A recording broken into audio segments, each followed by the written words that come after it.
Before you reach for another strategy, another opportunity, another number on a screen, notice what your body is doing right now. Notice your jaw. Notice your shoulders. Notice the almost invisible pressure behind your eyes when you think about financial resources. I have learned that scarcity rarely lives only inside a bank account. It can become a posture, a rhythm of breathing, a way of entering every decision already expecting the door to close. And when that happens, even possibility can feel dangerous. I want you to imagine something radically different. Not a pile of cash falling mysteriously from the sky, and not a universe that rewards you simply because you repeat the correct words. Imagine becoming so internally steady that you can finally see what panic kept hiding from you. The conversation worth having, the opportunity worth examining, the expense worth questioning, the idea worth developing, the decision you kept postponing. That is where I want to begin. Because when I speak about recalibrating the nervous system, I am not claiming that a nerve inside your body mechanically produces financial wealth. I am speaking about something both simpler and more powerful. The state of the body can influence how clearly we think, how intensely we perceive threats, and how deliberately we respond under pressure. Slow breathing and contemplative practices can support relaxation, but they are not substitutes for medical care or sound financial decisions. The transformation I am inviting begins with awareness. So place one hand lightly over your chest and allow the other to rest somewhere comfortable. Do not force your breathing. Let the inhale arrive quietly, then allow the exhale to become slightly slower, like warm air leaving an open doorway at dusk. Feel the chair beneath you. Feel the floor supporting your weight. For these few moments, there is nothing you need to chase. There is only the next breath and the possibility of responding differently. Now listen inwardly as I introduce the sound that will accompany us. YESERAYE EFFATA. I use these words here as a sacred contemplative anchor, a sound around which intention, breath,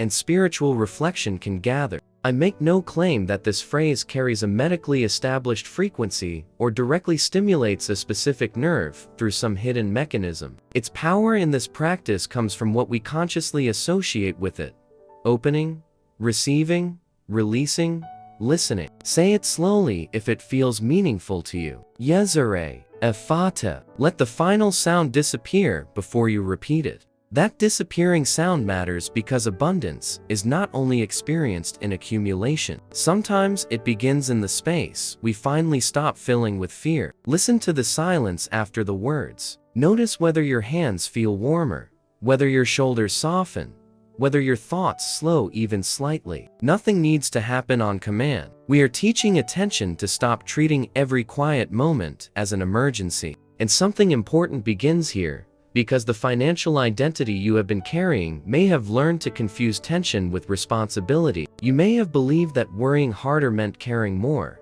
that checking repeatedly meant controlling the outcome, that exhaustion proved commitment. I want to separate those things. Responsibility can be calm. Ambition can breathe. Wealth building can involve patience. A sovereign financial life does not require your nervous system to live permanently at the edge of alarm. Imagine standing beside an enormous dark ocean before sunrise. You cannot see where the water ends, yet you can hear wave after wave arriving without being pulled toward the shore by your anxiety. That ocean is the image I want you to carry for divine supply, not a guarantee of unlimited currency, but a reminder that your present circumstances are not necessarily the boundary of every future possibility. There may be pathways beyond the ones fear has permitted you to imagine. And soon, I'm going to show you why the moment you stop chasing can become the moment you start noticing. There is a difference between surrendering your agency and surrendering your panic, and confusing those two has kept countless people emotionally trapped. One makes you passive, the other makes you available. Keep that distinction close, because it will become the key to everything we are about to practice. Scarcity has a sound. Sometimes it is not a voice saying, "I don't have enough." Sometimes it is the rapid clicking of tabs as you search for another answer, the notification you check again, the breath you unknowingly hold while looking at an account balance. The body can learn patterns around uncertainty, and once those patterns become familiar, You may begin reacting to possibilities through the same lens you use to react to threats. I have seen how easily people mistake that reaction for intuition. A new opportunity appears, but the mind immediately produces 17 reasons it could collapse. Someone suggests a negotiation, yet the stomach tightens before the conversation even begins. An idea arrives in the middle of the night, luminous and alive, and by breakfast, it has been interrogated until nothing remains. This does not mean every opportunity is good. It means fear should not automatically receive the authority to decide. The vagus nerve is part of the parasympathetic nervous system and participates in the body's regulation of many automatic processes. But I refuse to turn legitimate biology into a mystical vending machine. There is no established scientific basis for claiming that vagal stimulation itself attracts cash, produces windfalls, or tunes the body to a literal frequency of wealth. What we can work with is the relationship between calmer states, attention, emotional regulation, and the choices we become capable of making from there. That distinction actually makes this practice stronger. You do not need imaginary science to believe that a frightened mind sees the world differently from a grounded one. Think about your own experience. When you are overwhelmed, your attention contracts. Small problems become enormous. The future becomes a narrow hallway. When you regain composure, options sometimes reappear not because reality magically changed in 30 seconds, but because your relationship with reality changed enough for you to perceive more of it. So I want to begin the first recalibration now. Allow your shoulders to fall away from your ears. Unclench your tongue from the roof of your mouth if you notice tension there. Let your hands become heavy. Take a comfortable breath in, without trying to inhale the entire universe. Then release it gently and slowly. Imagine that every exhale removes one layer of urgency from the room. Nothing financial needs to be solved during this breath. Here is the first secret. You are not trying to become relaxed, so the universe will reward you. You are becoming grounded so desperation stops impersonating wisdom. That difference is enormous. When desperation chooses, it often demands immediacy. It wants the fastest answer, the fastest relief, the fastest proof. Grounded attention can ask a much richer question. What is actually available to me that I could not see while I was consumed by fear? Stay with that question. Imagine the words appearing before you in letters made from warm golden light, not supernatural instructions, simply a visual anchor for your attention. What is actually available? A skill you have neglected? A person you should contact? A legitimate opportunity you dismissed? A recurring expense requiring attention? A project waiting for disciplined execution? Do not force an answer. Receptivity is different from fabrication. Let whatever is real rise naturally. Now whisper internally or aloud, YESERAYE EFFATA. Let the phrase move on one easy exhale. Do not strain for vibration. Do not search your body for proof that something extraordinary has happened. Instead, attach a deliberate meaning to the sound. I release frantic pursuit. I become available to clear perception. That meaning matters because we are building a ritual of attention. Every repetition becomes a reminder that you can interrupt the old sequence before fear writes the next decision for you. Picture ancient gate standing inside a vast stone corridor. For years, you believed the gate was locked from the other side, so you pushed harder, ran faster, demanded more from yourself, and interpreted every delay as evidence that abundance belonged somewhere else. Now, you place your hand against the gate and discover something almost unsettling. It was never asking for more force. It was asking you to stop pushing long enough to notice the handle. That handle is awareness, not magical thinking, not passivity, not pretending bills disappear when you close your eyes. Awareness is the moment you recognize, my body is frightened, but fear is information, not prophecy. From there you can examine the numbers, seek qualified advice when needed, build skills, negotiate, save, create, apply, ask, invest prudently, or walk away from something that does not withstand scrutiny. Calm does not replace action. It changes the quality of action. And this is where our idea of sudden overflow must become more sophisticated. Sometimes a financial shift feels sudden only because its preparation remained invisible for months or years. A relationship reaches the right conversation. A skill finally meets demand. A disciplined decision compounds. An overlooked possibility becomes visible at precisely the moment you are prepared to respond. I remain open to surprise without demanding miracles on schedule. That is receptive stillness with its feet firmly on the ground. Close your eyes for a moment if it is comfortable and safe to do so. Imagine receiving good financial news, not a specific impossible jackpot, but something credible and expansive, an opportunity, an improved contract, an unexpected legitimate payment, a successful project, a reduction in an expense, a new client, a door opening. Notice your first bodily response. Do you soften, tighten, doubt it? Immediately imagine losing it? There is valuable information inside that reaction. Now imagine that instead of rushing, you breathe. You read carefully. You ask questions. You verify. You allow excitement without surrendering discernment. Feel the imaginary weight of that opportunity resting in your hands like a warm golden vessel. You do not squeeze it until it breaks. You do not throw it away because receiving feels unfamiliar. You hold it steadily. This is the capacity I want to strengthen, not merely attracting more, but becoming emotionally prepared to steward more. YESERAYE EFFATA. Let the sound fall through the silence again.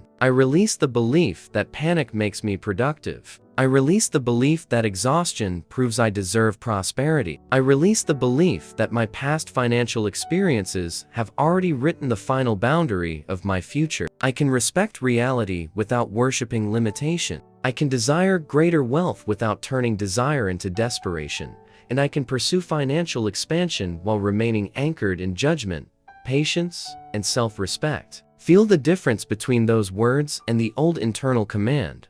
More, faster, now. One voice contracts the world. The other creates room to examine it. And inside that room, something subtle becomes possible. You begin hearing ideas that anxiety previously drowned beneath its noise. You begin recognizing the difference between an opportunity and an impulse, between genuine expansion and seductive risk, between disciplined movement and frantic escape. Imagine morning light entering a dark room through a narrow opening in the curtains. At first, it is only a thin golden line across the floor. Then the room becomes visible piece by piece: the chair, the doorway, the objects that were always there but impossible to distinguish in darkness. This is how I want you to understand abundance consciousness. It does not manufacture objects from nothing. It changes what you are capable of seeing, valuing, developing, and acting upon. And now, we approach the deeper threshold I promised you, because calming the body is only the beginning. If your internal story still says that receiving is dangerous, selfish, impossible, or reserved for somebody else, you can become physically quieter while continuing to obey the same invisible financial script. The next gate, therefore, is not located in your breathing. It is hidden inside the meaning you have attached to effort itself. Before we cross it, place your hand over your chest once more. Feel whatever is there without demanding a particular sensation. Warmth is welcome. Stillness is welcome. Even restlessness is welcome. Then say the words slowly enough that silence appears between them. YESERAYE EFFATA. I am willing to see beyond scarcity. I am willing to receive legitimate opportunity without fear. I am willing to act when clarity asks me to move. That is where the old chase begins to lose its authority. And that is where the next gate opens. There is a particular kind of exhaustion that sleep cannot completely touch. It comes from living as though something is always about to run out. Time, opportunity, financial resources, patience, security, another chance. I recognize it by the speed it creates inside the mind. Everything becomes urgent. Every delay feels personal. Every unexpected expense seems larger because it arrives carrying the emotional weight of every previous disappointment. Scarcity begins whispering before the numbers even speak. And this is where I want to challenge one of the oldest habits surrounding prosperity: the belief that greater internal pressure automatically produces greater external results. Sometimes pressure creates movement, certainly. Deadlines can sharpen attention, and necessity can push us toward decisions we have postponed. But chronic frantic effort is different. It consumes attention that could have been used for judgment, creativity, negotiation, planning, and recognizing legitimate opportunities. A mind constantly defending itself has less room to explore. I call this the scarcity grip because you can often feel it before you can explain it. The fingers tighten around the phone. The shoulders lift. The forehead contracts while you calculate the same figures again, hoping repetition will somehow change them. Perhaps you open an account balance several times in one day. Perhaps you imagine conversations that have not happened yet. The body rehearses financial danger even while you are sitting safely in a quiet room. I want you to notice that pattern without judging yourself for it. Judgment only adds another layer of tension. Instead, become curious. Where does financial uncertainty live inside your body? Is it behind the ribs? Across the shoulders? Inside the stomach? Around the throat? You do not need to diagnose anything. Simply notice the physical experience associated with the thought of not having enough. Awareness gives you somewhere to begin rather than something else to fight. Now breathe comfortably through your nose if that feels natural. Allow the exhale to become gentle and unhurried. Imagine warm air leaving your body as though a window has opened inside a room that has been sealed for years. As you breathe out, loosen your hands. Let your shoulders become heavier. Feel the surface supporting you. We are not commanding the body to relax. We are giving it permission to discover that this particular moment does not require frantic pursuit. And here is the curiosity I want you to carry forward. What happens to your financial decisions when urgency stops being the loudest voice in the room? Not tomorrow, not in some mystical future, right here, within the next few breaths. Because underneath the frantic movement there is often another intelligence waiting to speak quieter, slower, less dramatic. We will return to that voice shortly, because it changes what receiving actually means. YESERAYE EFFATA. Let the sound become softer than your thoughts. You are not chanting to force reality into obedience. You are using sound as a threshold between one state of attention and another. As the final syllable fades, imagine setting down a heavy bag you have carried across miles of invisible terrain. Inside that bag are deadlines, old mistakes, comparisons, disappointments, numbers, expectations. For one breath, you do not need to carry all of them simultaneously. Scarcity wants everything solved at once. It takes next month's concern, last year's regret, today's obligation, someone else's success, an uncertain future, and stacks them together until the combined weight feels impossible. Grounded thinking separates them. What requires action today? What requires patience? What requires information? What requires a conversation? What simply requires acceptance because it cannot presently be controlled? Suddenly, the mountain becomes individual stones, and individual stones can be handled. This is one reason I do not worship frantic effort. I respect work. I respect discipline. I respect the uncomfortable hours required to learn, build, repair, save, create, negotiate, and begin again. But I refuse to confuse useful effort with suffering for suffering's sake. The frequency of prosperity, as I use that phrase, is not a supernatural vibration measured in currency. It is an orientation toward possibility supported by clear, deliberate behavior. Imagine two people standing before the same doorway. The first pounds against it,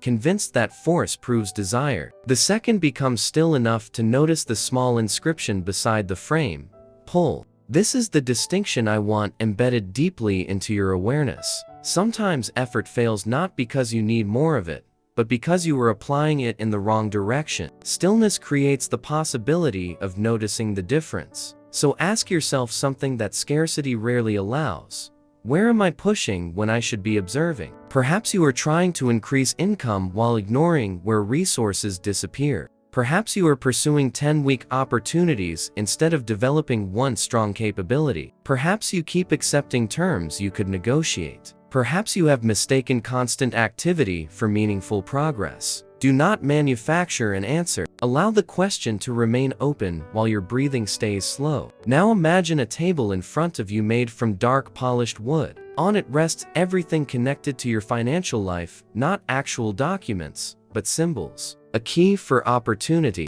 a ledger for responsibility, a seed for future growth. A small golden bowl representing resources already available. An empty vessel representing capacity yet to be developed. Nothing on this table is screaming. Nothing is chasing you. You are allowed to examine each object separately. Reach toward the golden bowl in your imagination. Feel its cool rim against your fingertips and its surprising weight when you lift it. This represents what already exists before you demand more.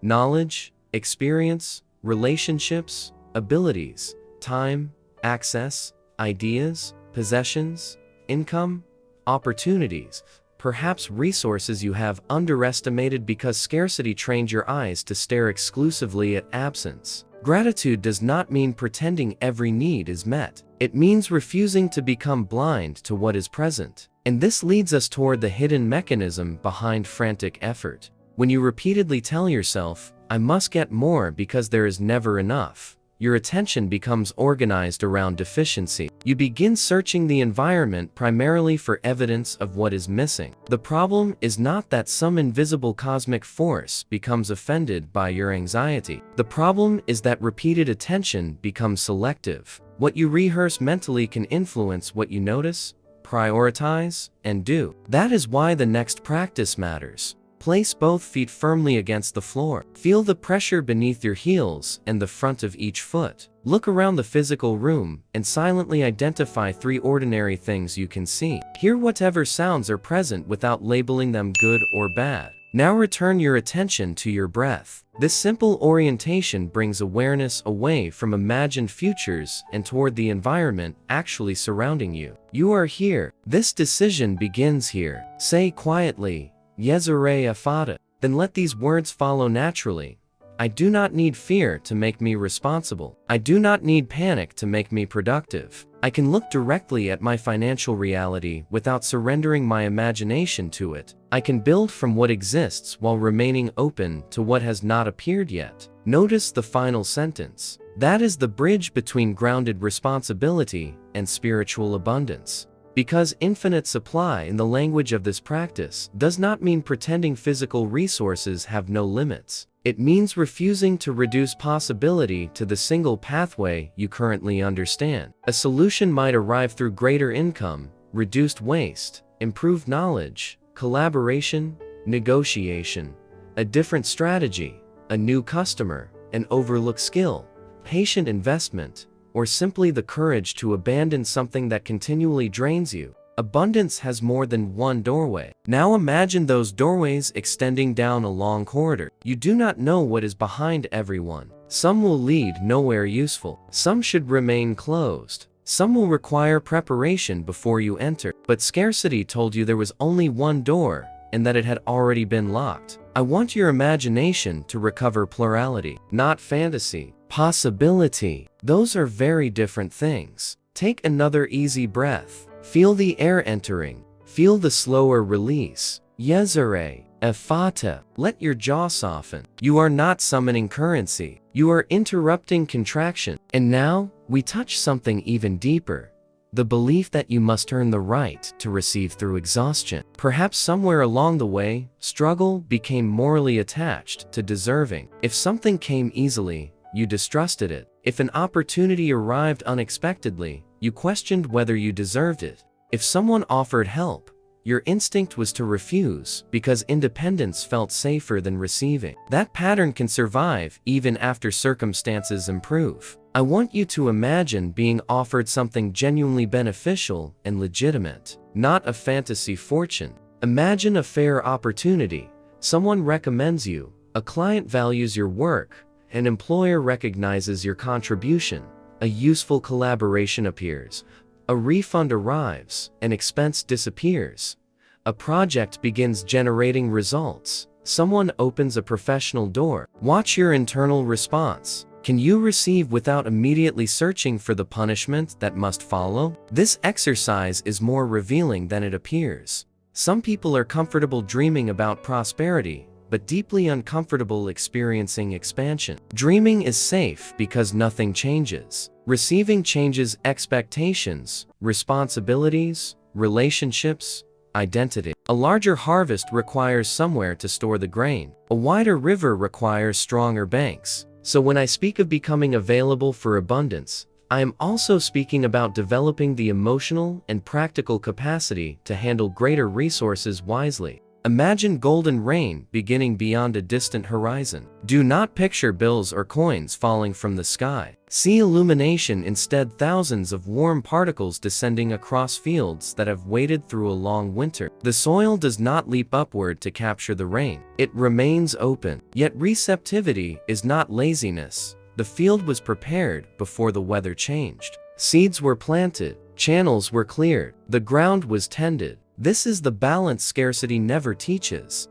Preparation without obsession, desire without desperation, action without self-punishment, openness without gullibility. You can pursue wealth while remaining discerning. You can want greater cash flow without making your worth dependent on it. You can welcome financial expansion without believing every exciting offer is destined for you. Spiritual openness should sharpen discernment, not erase it. The sovereign receiver knows how to say both yes and no. And now, we arrive at the secret I asked you to carry earlier.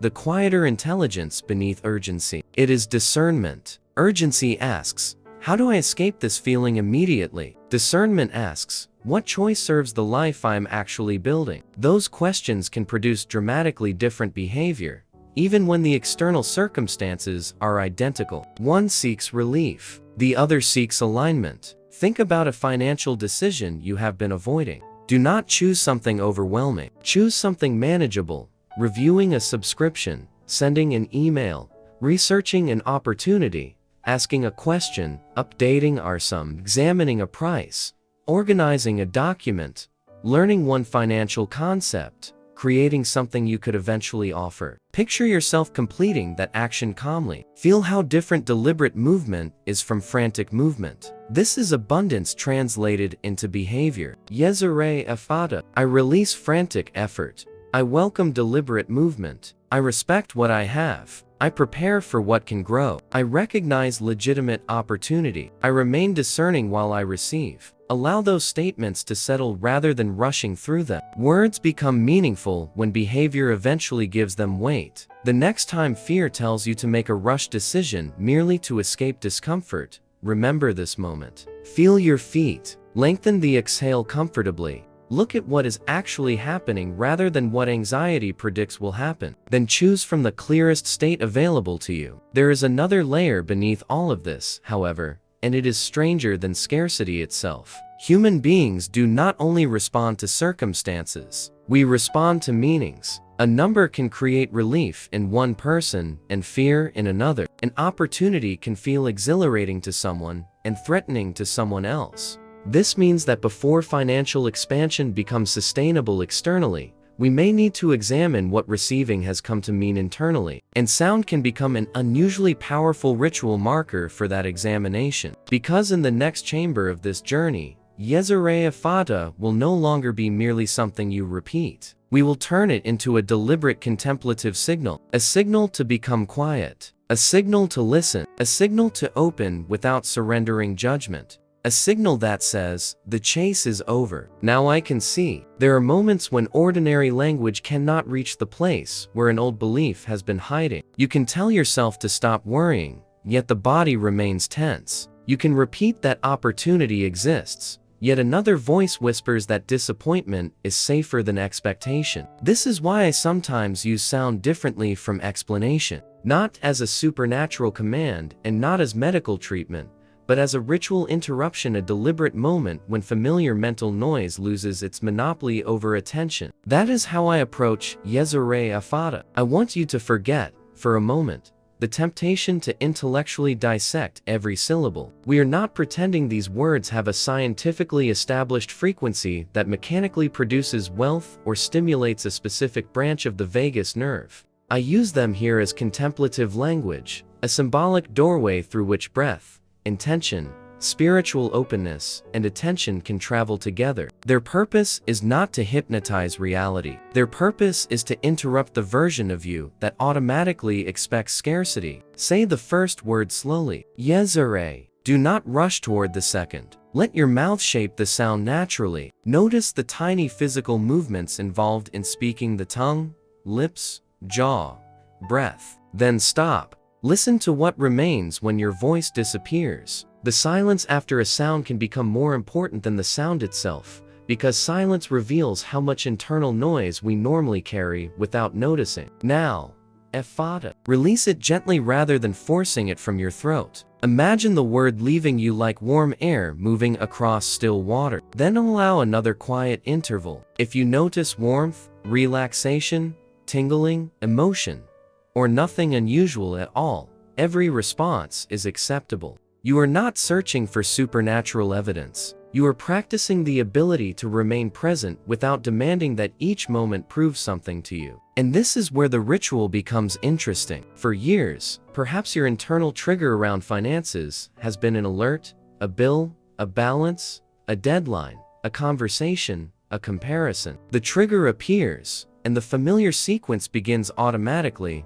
tension, prediction, fear, urgency, reaction. I want to insert something new between the trigger and the reaction. A breath, a pause, a sound, a small space where choice becomes possible again. That small space will become increasingly important, because soon it will ask you to place an image of financial expansion inside it. Not to make the image magically materialize, but to discover whether your body can contemplate having more without immediately producing fear, guilt, disbelief, or urgency. That reaction reveals something extraordinary about the identity beneath your goals. Before we reach it, though, we need to deepen the silence. Close your eyes if your surroundings make that comfortable and safe. Imagine standing in a vast chamber carved from pale stone. There are no clocks here, no screens, no account notifications, no voices telling you that somebody else is already ahead. A single opening high above you allows a shaft of golden morning light to descend through the darkness.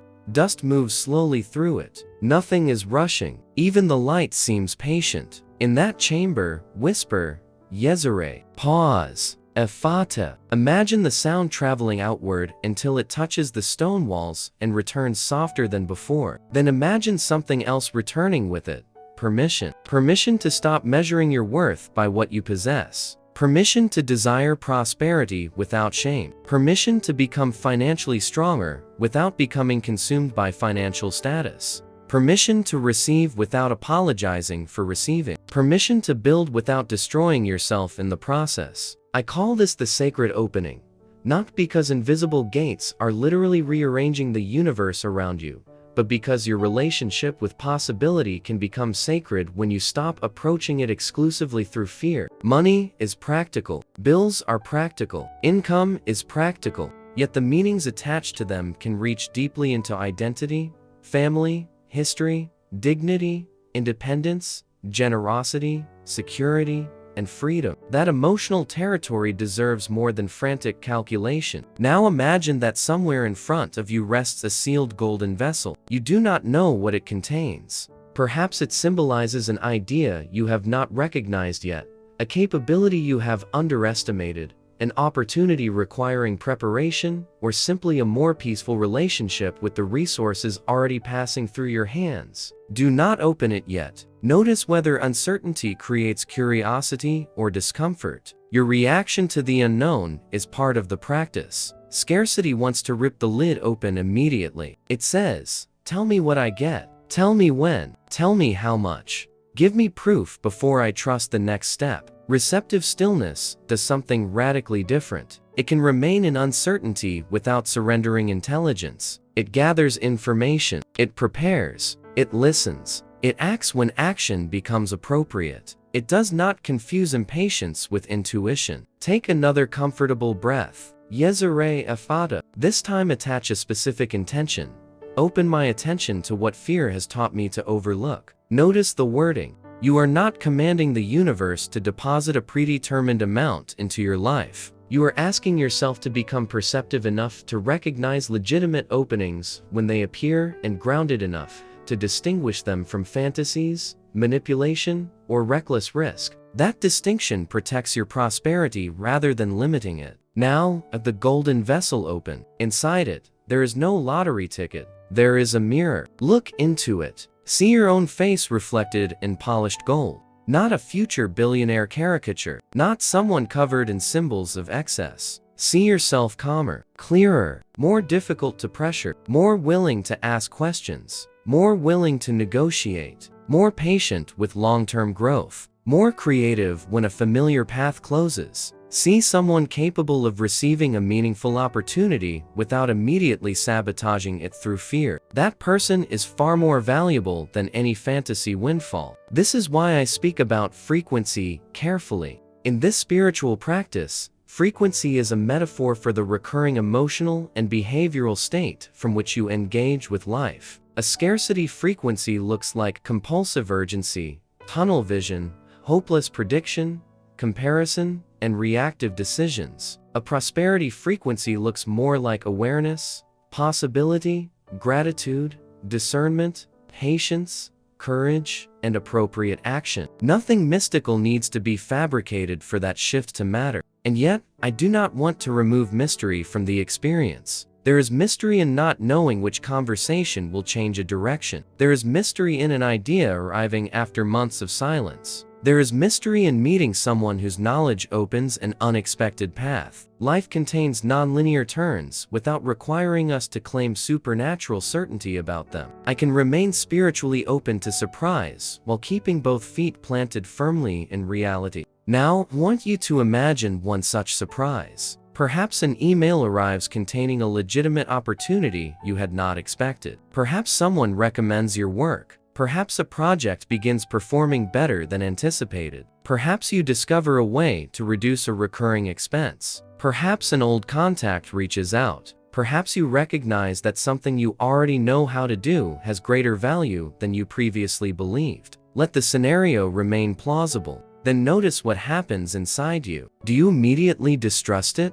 Do you think this won't last? Do you become afraid that receiving more means losing more? Do you feel guilty? Do you rush? Or can you simply say, I receive the information before I decide what it means? That sentence is a form of sovereignty, because receiving is not the same as accepting everything. You can receive information and investigate it. Receive praise and allow it. Receive an offer and negotiate it. Receive resources and manage them carefully. Receive a new possibility and still say no if it violates your judgment. The open hand is not a weak hand. It is simply a hand that no longer remains permanently clenched. YESERAYE EFFATA. Let your fingers relax as you say it. Imagine your palms warming not because the words guarantee a biological response, but because you are consciously bringing attention into your hands. Feel their weight. Feel the air touching the skin.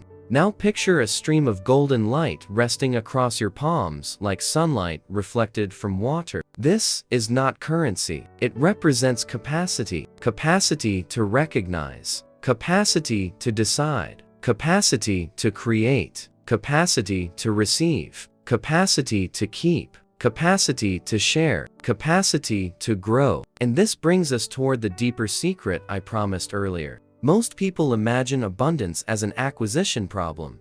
How do I get more? But sometimes the hidden question is a capacity problem. What happens inside me when more becomes possible? If greater opportunity automatically triggers fear, impulsivity, guilt, self-doubt, or reckless behavior, then expansion can become emotionally difficult to sustain. So we train not merely for acquisition, we train for stewardship. Picture yourself standing beneath an enormous night sky. Above you are more stars than you could ever count individually. You do not need to own them to experience vastness. Allow that sense of scale to remind you that the possibilities you currently understand are not necessarily the only possibilities available across an entire lifetime. You do not know every person you will meet, every skill you will develop, every idea you will create, every door that may eventually open. This is the infinite ocean I speak about. Not an unlimited guarantee of financial resources, but an internal refusal to declare the future finished simply because the present feels constrained. The horizon remains beyond what you can currently see. You can respect today's facts without turning them into tomorrow's prophecy. You can stand inside uncertainty and still cultivate the behaviors that make expansion more possible. Say it again.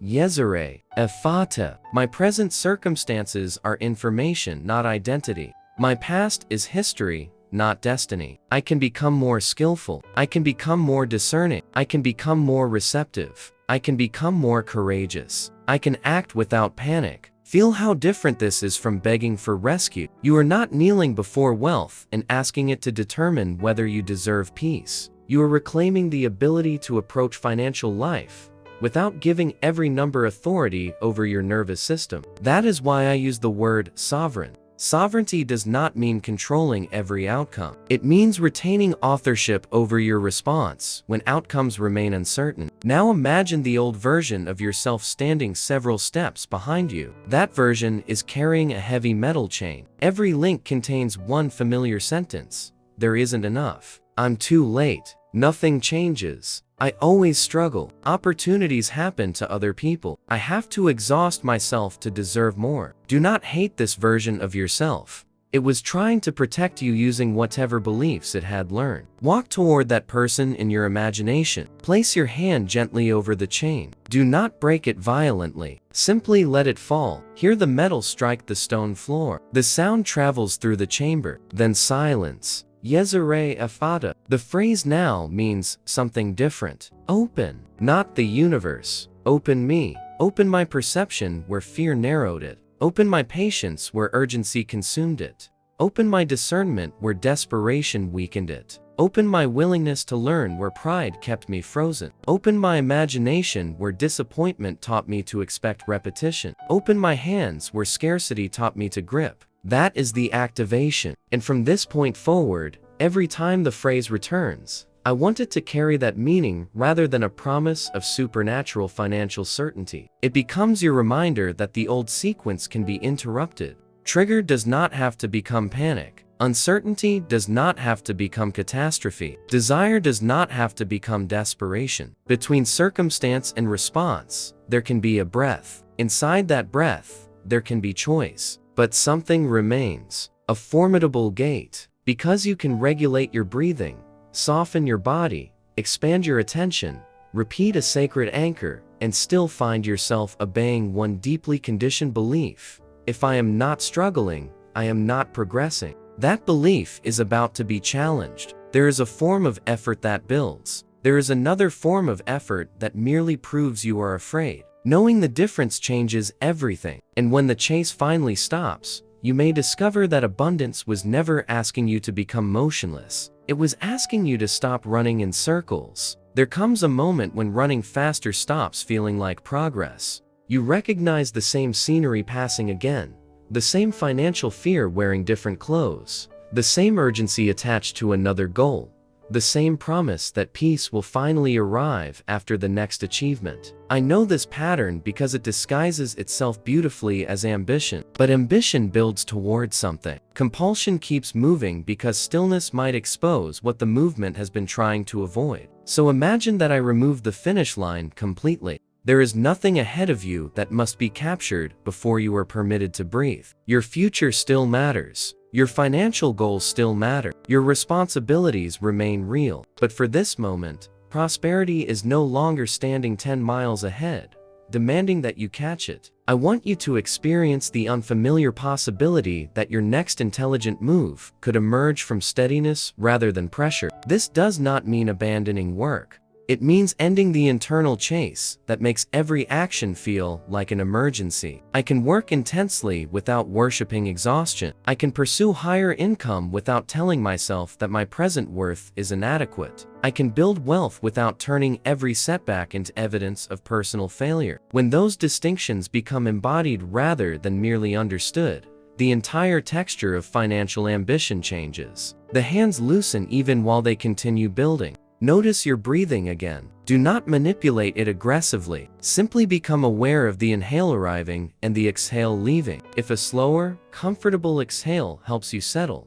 allow it naturally. Feel your feet against the floor. Notice the temperature of the air against your skin. This is not an attempt to force your nervous system into a magical wealth-producing state. It is a deliberate return to the present before choosing what comes next. Now ask yourself, What am I chasing because I am afraid to stop? Do not answer too quickly. Perhaps it is a certain income number, perhaps recognition, perhaps proof that you have finally escaped an old identity, perhaps the approval of people whose opinions became embedded inside your definition of success. Sometimes what appears to be a hunger for money is actually a hunger for safety, dignity, freedom, respect, or permission to rest. Knowing the difference changes the pursuit. And there is another question behind that one. Question I have intentionally held back until now. If you were no longer required to prove your worth through struggle, what would you build differently? Would you choose different opportunities? Would you negotiate differently? Would you protect your time differently? Would you stop saying yes from fear? Hold that question. We are going to open it after the next breath. YESERAYE EFFATA. Let the phrase fall gently rather than dramatically. The chase can end without my ambition ending. Feel that distinction. You are not abandoning the harvest. You are putting down the whip. Imagine walking through an enormous field just before dawn. For years, you have been pulling at the soil with your bare hands, trying to force every seed to grow faster. Your fingers are sore. Your back is tired. Yet, beneath the surface, processes were unfolding that could never be accelerated by panic. Some forms of growth require work. Others require timing. Wisdom is learning which is which. This is where receptive stillness enters. I do not define receptivity as sitting motionless while expecting the universe to pay your bills. I define it as a state in which you are sufficiently grounded to receive information before reacting to it. You can hear an offer without immediately accepting. You can experience rejection without declaring the future closed. You can discover a possibility without becoming intoxicated by it. Receptivity leaves enough inner space for discernment to operate. Think of water. When a lake is violently disturbed, the surface fractures every reflection into pieces. The moon has not disappeared, but the water cannot hold its image clearly. When the surface settles, what was always above becomes visible below. Your mind can behave similarly. Chronic urgency does not necessarily eliminate opportunities from the world, but it can distort the way you interpret what is in front of you. Stillness allows a clearer reflection. Now picture the lake at night. The water becomes dark glass. A full moon rests upon it, surrounded by thousands of stars. Somewhere across the surface, a warm golden reflection begins approaching you. Do not name it. Do not demand that it represent a particular amount of cash. Let it represent possibility without pressure. Watch it move toward you without chasing it. What happens inside your body when you imagine not pursuing it? Do you fear it will disappear? Do you want to reach for it? Do you distrust anything that arrives without struggle? Simply notice. This is the hidden architecture of receiving. Many people say they want financial expansion while unconsciously associating ease with danger. If something is difficult, they trust it because difficulty feels familiar. If something legitimate unfolds more smoothly than expected, suspicion appears. There must be a catch. I haven't suffered enough for this. It can't possibly last. Of course, discernment matters. Easy opportunities can indeed be poor opportunities, but difficulty itself is not proof of value. This is why I separate ease from carelessness. Ease can mean that preparation finally meets opportunity. It can mean that years of skill make something look simple. It can mean that a relationship produces an introduction you could not have engineered alone. It can mean that a decision you once found terrifying has become straightforward because you have grown. Not every good thing needs to arrive through resistance. Now breathe again. YESERAYE EFFATA. I release my attachment to unnecessary struggle. I remain willing to work. I remain willing to learn. I remain willing to wait.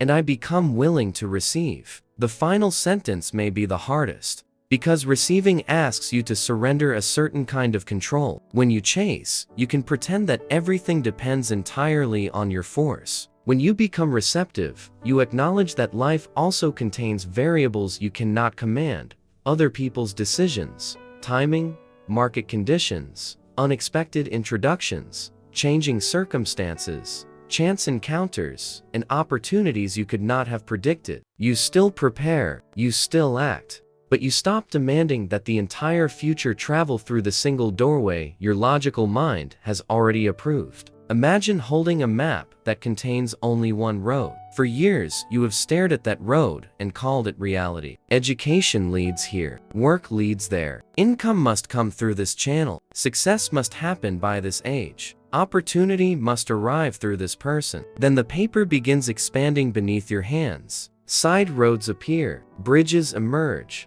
Entire territories become visible beyond the edge of the old map. They were not guarantees. They were possibilities. That is what I mean when I speak about moving beyond purely linear thinking. I am not asking you to abandon logic. Logic protects you from manipulation, reckless risk, and fantasy disguised as opportunity. I am asking you not to confuse what you can currently predict with everything that can possibly occur. A wise person uses evidence without becoming imprisoned by expectation. There is room for disciplined planning and unexpected opportunity in the same life. Now bring one financial goal into your awareness. Perhaps you want greater savings, stronger cash flow, debt reduction, more profitable work, a better paying role, a successful business, additional clients, or simply enough breathing room to stop feeling financially compressed. See the goal clearly. Then remove the demand that you already know the exact sequence through which it must happen.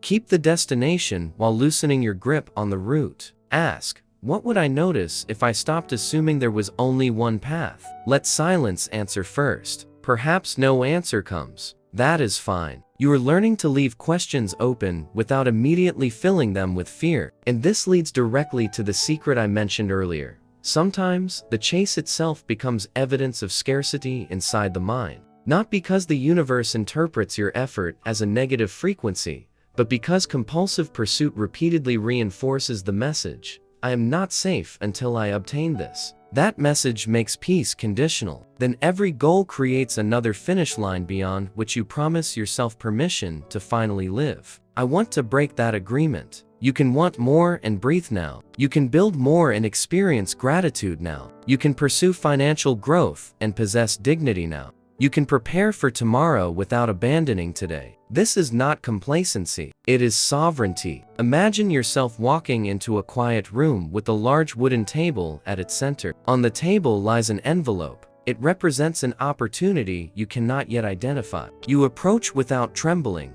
without imagining millions, without demanding a miracle. You simply pick it up and feel the paper between your fingers. Your heartbeat remains steady. Your mind remains curious. You are capable of examining what arrives before assigning it meaning. Open the envelope. Inside are 3 words: look, listen, move. Not chase. Look, listen, move. That is the rhythm I want replacing frantic effort. First, look at reality. See the numbers. See the opportunity. See the risk. See your abilities. See where you need help. See what you have been avoiding. Then listen. Ask questions. Gather information. Notice your reaction. Separate intuition from fear as carefully as you can. Then move. Send the message. Make the offer. Build the skill. Create the plan. Change the habit. Action returns, but now it has direction. Feel how different that sequence is from running. YESERAYE EFFATA. Look, listen, move. Let those words settle into your mind as the new rhythm of prosperity. You do not need to be frantic to be powerful. You do not need to be exhausted to be committed. You do not need to know every step to take the next intelligent one.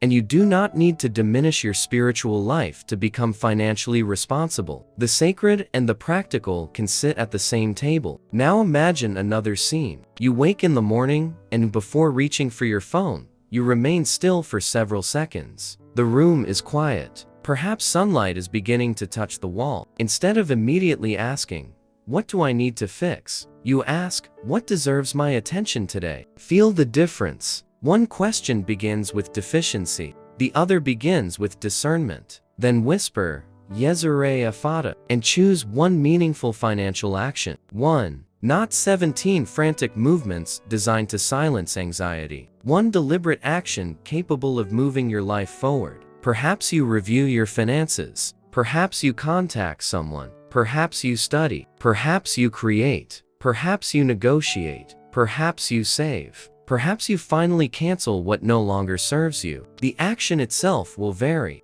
The state from which you take it is what we are training. Over time, this becomes a different way of inhabiting ambition. You stop waking as though prosperity is escaping from you. You stop measuring progress exclusively through immediate evidence. You become more attentive to preparation, capability, relationships, judgment, and consistency. The golden rain is no longer imagined as treasure falling from nowhere. It becomes the meeting point between openness and readiness, the moment possibility reaches someone prepared enough to recognize it. And something remarkable happens when the chase loosens. You begin to hear yourself, not the frightened voice, not the inherited voice, not the voice of comparison, your own. It may tell you that one strategy has reached its end. It may tell you that you need more knowledge before acting. It may tell you that you have been undervaluing something you offer. It may tell you that an opportunity glittering before you is not actually gold. Or it may quietly say, this door is worth opening. That voice requires space, and space requires the courage not to fill every silence with movement. Take one final slow, comfortable breath. Feel the floor, feel your hands, feel the weight of your body being supported. Then say, YESERAYE EFFATA. I stop chasing what fear tells me I must capture. I prepare for what wisdom tells me I can build. I remain open to pathways I cannot yet see. I choose discernment over desperation. I choose deliberate movement over frantic motion. I allow prosperity to become something I can approach without losing myself. Now, the old finish line disappears. The field becomes quiet. The lake becomes still. The golden reflection remains. And for the first time, you are not running toward it. You're standing still enough to see where it actually leads. Because the next threshold is not about attracting more. It is about confronting the identity that may still believe more is unsafe. And once that identity becomes visible, the entire blueprint begins to change. There is a version of you that learned the rules of financial life long before you consciously chose them. It learned by watching what adults feared, what they celebrated, what they whispered about when resources became tight, and what they believed people had to sacrifice in order to deserve security. Some lessons arrive through words. Others arrive through atmosphere, the silence around bills, the tension surrounding purchases, the reverence given to exhaustion. Eventually, those impressions begin sounding like your own voice. That is why changing circumstances alone does not always change identity. A person can earn more and remain terrified of losing everything. Another can encounter genuine opportunity and instinctively retreat because visibility feels dangerous. Someone else can spend compulsively whenever resources increase because holding them creates unfamiliar tension. I am not diagnosing those patterns, nor am I claiming one explanation fits everyone. I am asking something simpler. What have you learned to believe receiving means about you? Perhaps receiving means obligation. Perhaps it means someone will eventually demand repayment. Perhaps greater wealth means judgment from people you love. Perhaps success feels like leaving an old community behind. Perhaps having more seems incompatible with humility or spirituality. These associations can exist beside a conscious desire for abundance, creating an internal contradiction. One part moves toward expansion, while another quietly protects familiarity. And familiarity can feel safer even when it is uncomfortable. I want you to bring that contradiction into the light without fighting it. Imagine your old financial identity sitting across from you at a long wooden table. Do not make this version weak or foolish. It survived. It adapted. It learned strategies based on the circumstances and messages available at the time. Look into its eyes and notice what it has been guarding. Maybe it was never trying to keep wealth away. Maybe it was trying to keep uncertainty away. Now place your hands comfortably on your legs and feel their weight. Take a gentle breath. Let the exhale leave without pressure. Then imagine saying to that older identity, you protected me with what you knew, but you do not have to make every decision for me anymore. Notice whether those words create resistance. Do not force acceptance. Identity rarely changes because it has been shouted into submission. And here is the doorway I want you to remember. The beliefs that resist abundance most strongly are not always beliefs about having too little.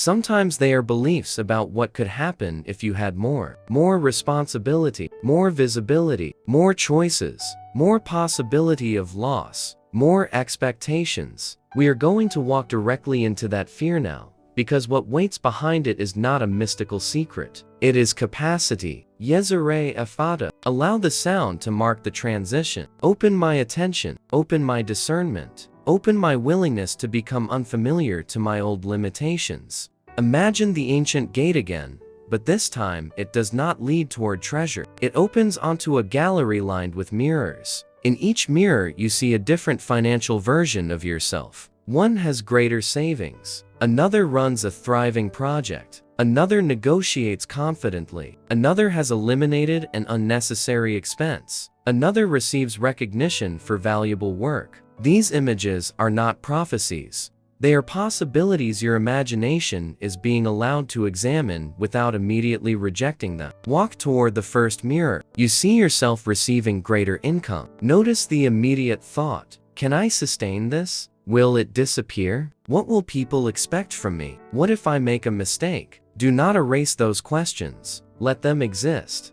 Because abundance that cannot tolerate honest questions is only fantasy wearing ceremonial clothing. Now walk toward another mirror. In this one, your financial life is calmer rather than extravagant. Obligations are organized. Decisions are deliberate. There is room between what comes in and what must go out. You are not checking numbers compulsively. Notice how your body responds to the image of stability rather than spectacular wealth. For many people, true abundance begins here. Enough internal quiet to make intelligent decisions consistently. Move toward the next mirror. Here you see yourself asking for appropriate compensation. Watch closely. Does your throat tighten? Does your imaginary voice become smaller? Do you immediately begin explaining why you do not really need that much? This is where financial identity becomes behavioral. If your inner story says asking makes you greedy, demanding, difficult, or undeserving, the belief may influence negotiations before any other person responds. Awareness does not guarantee an outcome, but it allows you to enter the conversation differently. YESERAYE EFFATA. I can ask without demanding. I can receive without apologizing. I can negotiate without abandoning my values. I can prosper without turning wealth into my identity. That final sentence matters. Money is a resource. It can create options. It can reduce certain pressures. It can support people, projects, experiences, security, and generosity.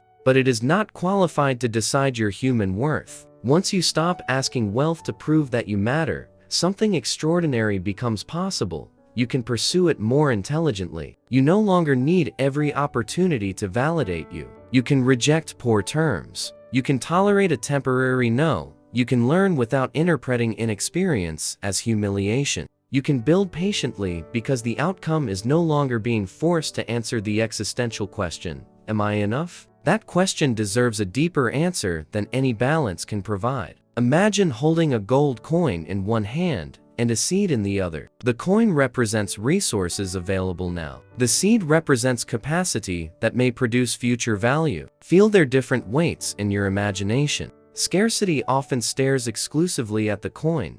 How much is here? Is it enough? What if it disappears? A more expansive mind can also ask about the seed.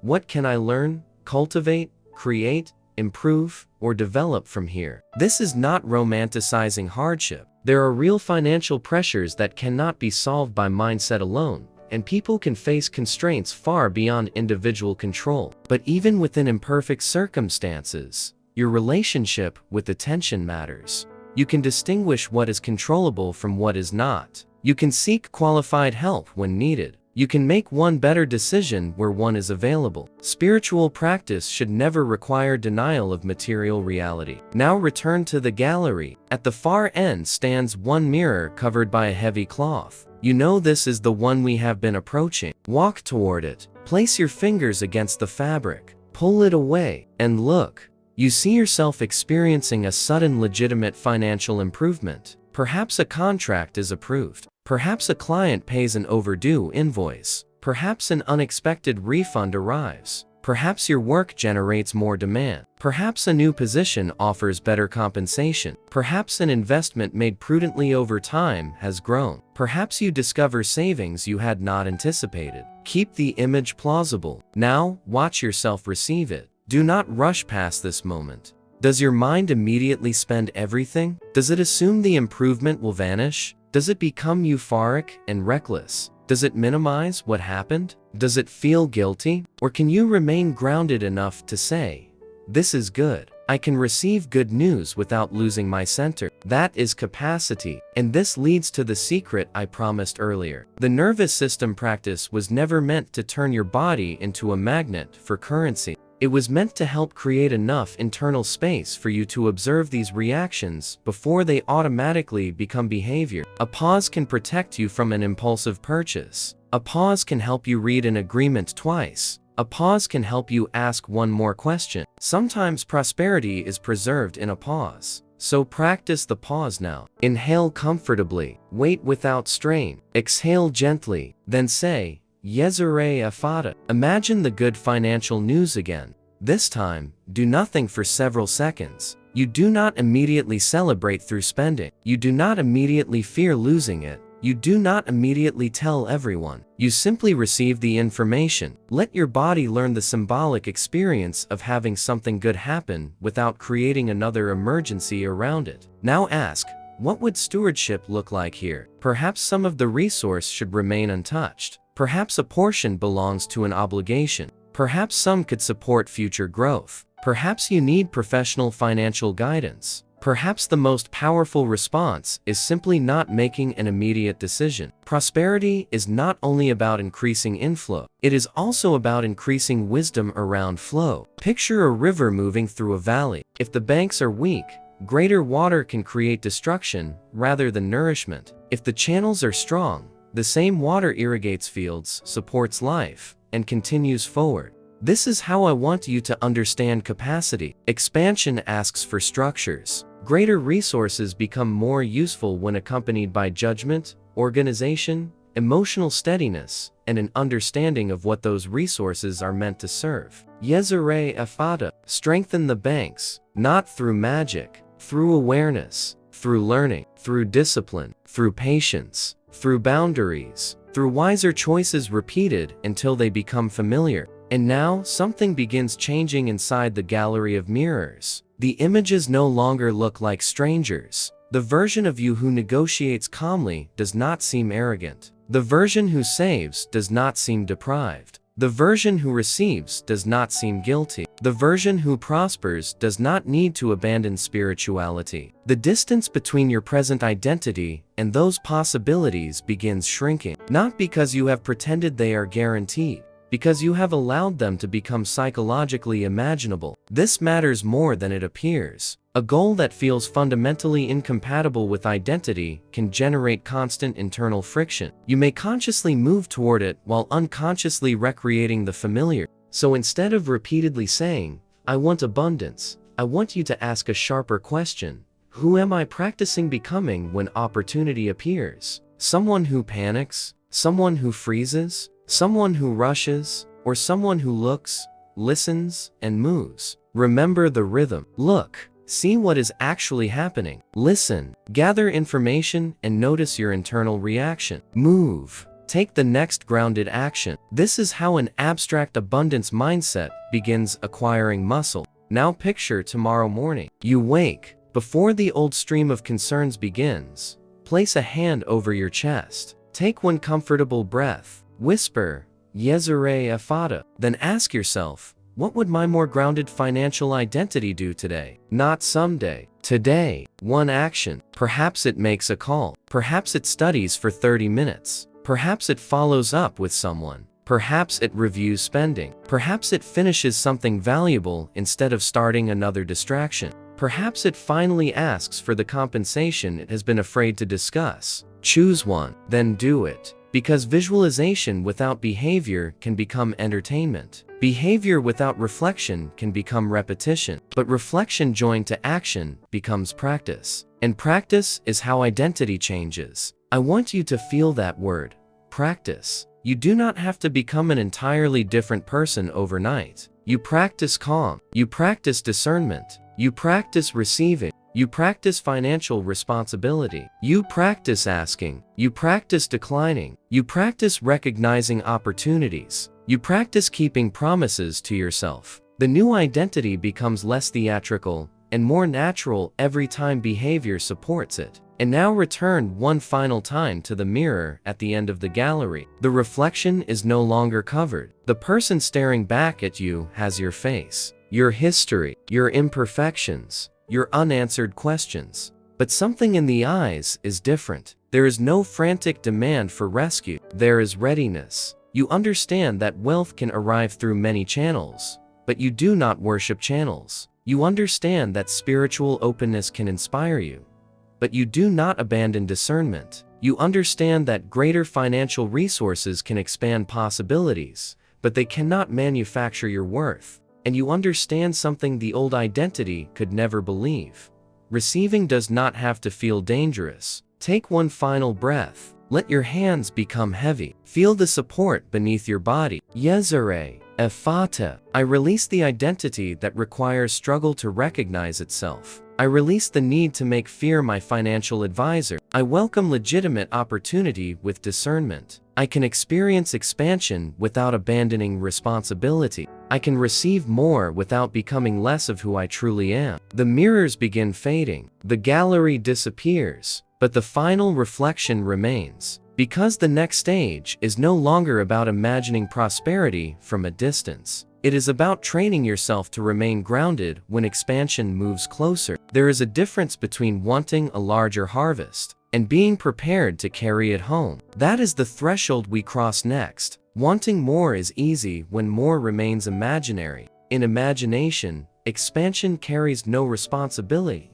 no decisions, no visibility, no possibility of making a mistake. But when a genuine opportunity moves closer, something unexpected can happen. The excitement you anticipated may arrive beside tension. Your mind says, "This is what I wanted." Yet another part of you quietly asks, "Can I actually hold this without losing myself?" This is why I am less interested in teaching you to crave abundance than in teaching you to become comfortable with responsible expansion. Greater income may create choices you have never practiced making. A growing business can require boundaries. A promotion may increase visibility. A successful project may ask you to manage resources differently. None of these reactions mean you are somehow blocking prosperity. They simply remind us that growth can require adaptation. Imagine holding a small cup beneath a flowing stream. The stream is not the problem. The cup is not defective. It simply has a certain capacity. If you want to carry more water, screaming at the stream accomplishes nothing. You strengthen the vessel. You choose a larger container. You learn how to carry it without spilling everything along the path.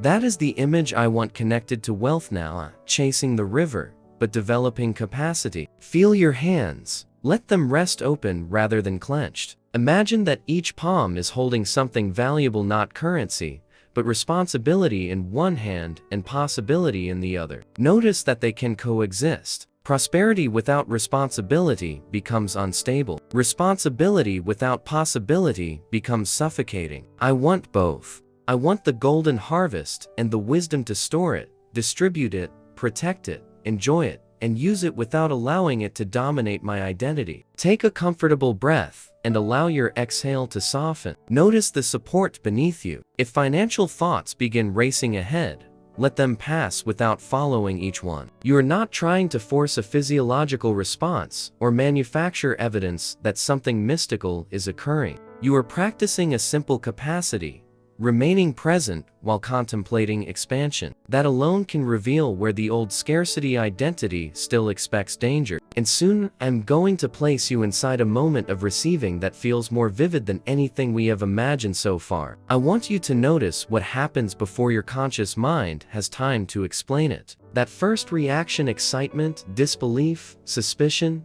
gratitude. Tension can tell you where your next layer of practice belongs. But first, we create the space to observe it. YESERAYE EFFATA. Let the phrase move through one easy exhale, then silence. Do not immediately repeat it. Listen. Imagine that the silence itself has become a vast room around you. No one is demanding an answer. No opportunity will disappear because you took 3 seconds to think. No decision becomes wiser simply because it was made quickly. This is the room where the sovereign receiver lives. Now picture yourself opening your phone one ordinary morning. There is no dramatic music, no lightning across the sky. The room looks exactly as it always does. Then you see a message containing genuinely good financial news. A project has been approved. An overdue legitimate payment has cleared. A client wants to expand your work. An employer wants to discuss advancement, or another credible opportunity has developed unexpectedly. Choose whichever image feels believable. Stop there. Do not imagine what you will buy. Do not calculate the entire future. Do not turn the moment into a prophecy. Feel your body. What happens? Perhaps your chest becomes warm. Perhaps your stomach tightens. Perhaps you reread the message 5 times. Perhaps your first thought is, there must be a mistake. Perhaps you immediately imagine losing what has not even fully arrived. That reaction is not an enemy. It is information. Now imagine placing the phone down. Your feet touch the floor. You breathe. YESERAYE EFFATA. Then you say, good news is allowed to be good news. Nothing else. Feel how strange that sentence may be if you have trained yourself to expect a hidden cost behind every blessing. You do not have to predict disaster to prove that you are responsible. You can verify the information, examine the details, seek appropriate advice when necessary, and still allow yourself to experience gratitude. Discernment does not require pessimism. Caution and joy can occupy the same room. Now pick up the imaginary phone again. Read carefully. Look. Listen, move. The rhythm returns. You examine the details instead of projecting fantasies onto them. You ask what is required. You consider taxes, obligations, contracts, timing, or other practical realities where relevant. You protect yourself from impulsivity without shutting down excitement. This is what it feels like when a financial identity becomes large enough to hold expansion without turning expansion into another emergency. Imagine that the opportunity increases your available resources significantly. Again, keep the scenario realistic rather than attaching yourself to an impossible number. Feel the symbolic weight of those resources in your hands. They are heavier than the golden bowl from before. More options have arrived, and options can be surprisingly demanding. When resources are scarce, the question is often, how do I get through this? When resources expand, new questions appear. What should I preserve? What should I invest in? What should I learn? What should I avoid? What deserves generosity? What supports the future I actually want? The quality of your questions begins changing with your capacity. This is why stewardship is part of abundance rather than something that comes after it. YESERAYE EFFATA. I can hold possibility without rushing. I can hold resources without worshipping them. I can hold responsibility without fearing it. I can experience expansion without creating chaos around it. Let those words remain in the room. Now imagine your financial life as a house. For years, perhaps you concentrated exclusively on opening the front door so more could enter. But today, we walk through the entire house. We inspect the windows. We strengthen the foundation. We clear rooms that have become cluttered with old decisions. We repair places where resources continually leak away. Receiving is only one part of prosperity. Retention, stewardship, discernment, and purposeful use matter too. Walk into the first room. This is the room of receiving. It contains an open window through which warm morning light pours across the floor. You stand there without begging the light to enter. The window is simply open.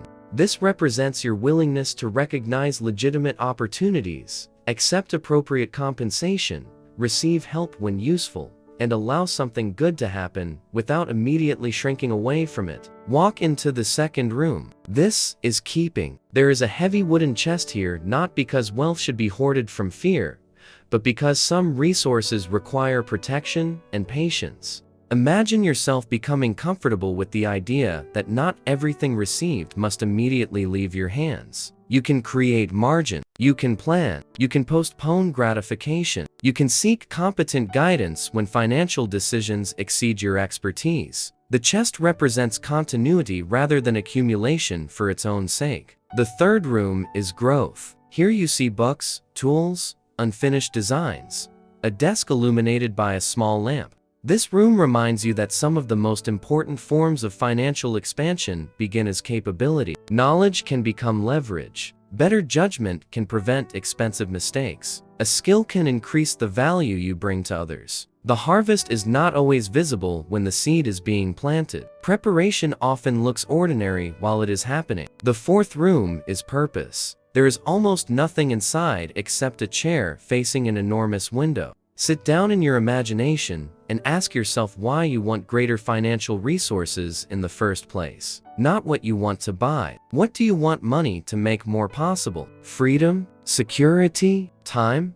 generosity, experiences, education, creative independence, care for people you love? The answer matters because wealth without purpose can become an endless scoreboard. There is always another number, another comparison, another level. If the destination is simply more, enough never arrives. But when resources serve something deeper, financial growth acquires direction. You are no longer collecting proof that you matter. You are increasing your capacity to support the life you consciously choose. And here comes the curiosity bridge I promised. There is one final room in this house, and scarcity usually keeps it locked. It is not the room where money enters. It is the room where uncertainty lives.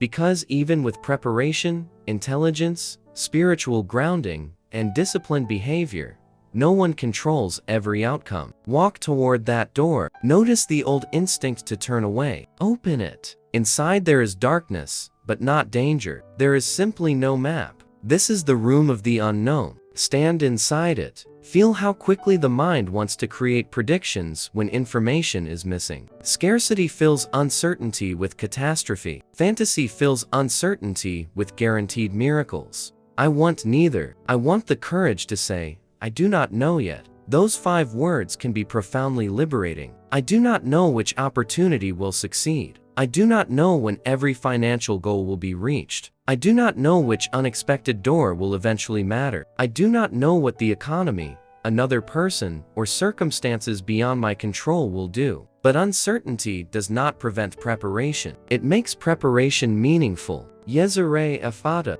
I release the demand to know everything before I move. I release the demand that every move succeed. I can act wisely without controlling the entire outcome. I can remain open without abandoning discernment. This is mature receptivity. It is not passive. It is not gullible. It is not frantic. It is available. Now something begins happening inside the dark room. A narrow golden line appears beneath another door. You had not noticed the door because you were staring into the darkness, trying to predict what might be hidden there. Walk toward the light. Place your hand against the handle. Do not open it yet. This is where the next part of our journey begins. Because beyond that door is a question most people never ask when they talk about abundance.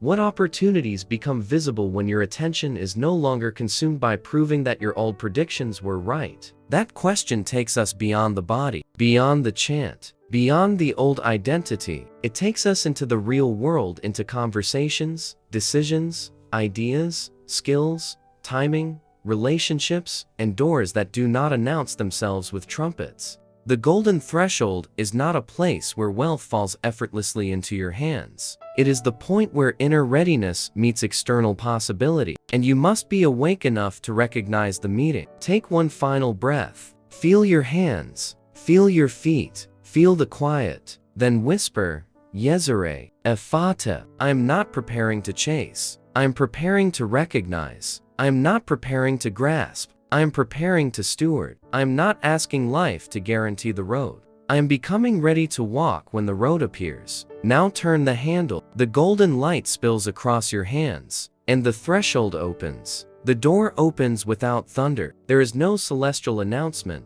no sudden pile of riches waiting on the other side. Instead, warm light crosses the floor and reveals something far more useful, a road. It extends beyond what you can clearly see, bending through unfamiliar territory where certainty cannot follow you. This is the golden threshold, the point where inner steadiness must finally become movement. A peaceful mind that never acts eventually becomes another hiding place. Step across. Feel the temperature change in your imagination. Behind you is the house where we practiced receiving, keeping, growing, purpose, and uncertainty. Ahead lies the physical world.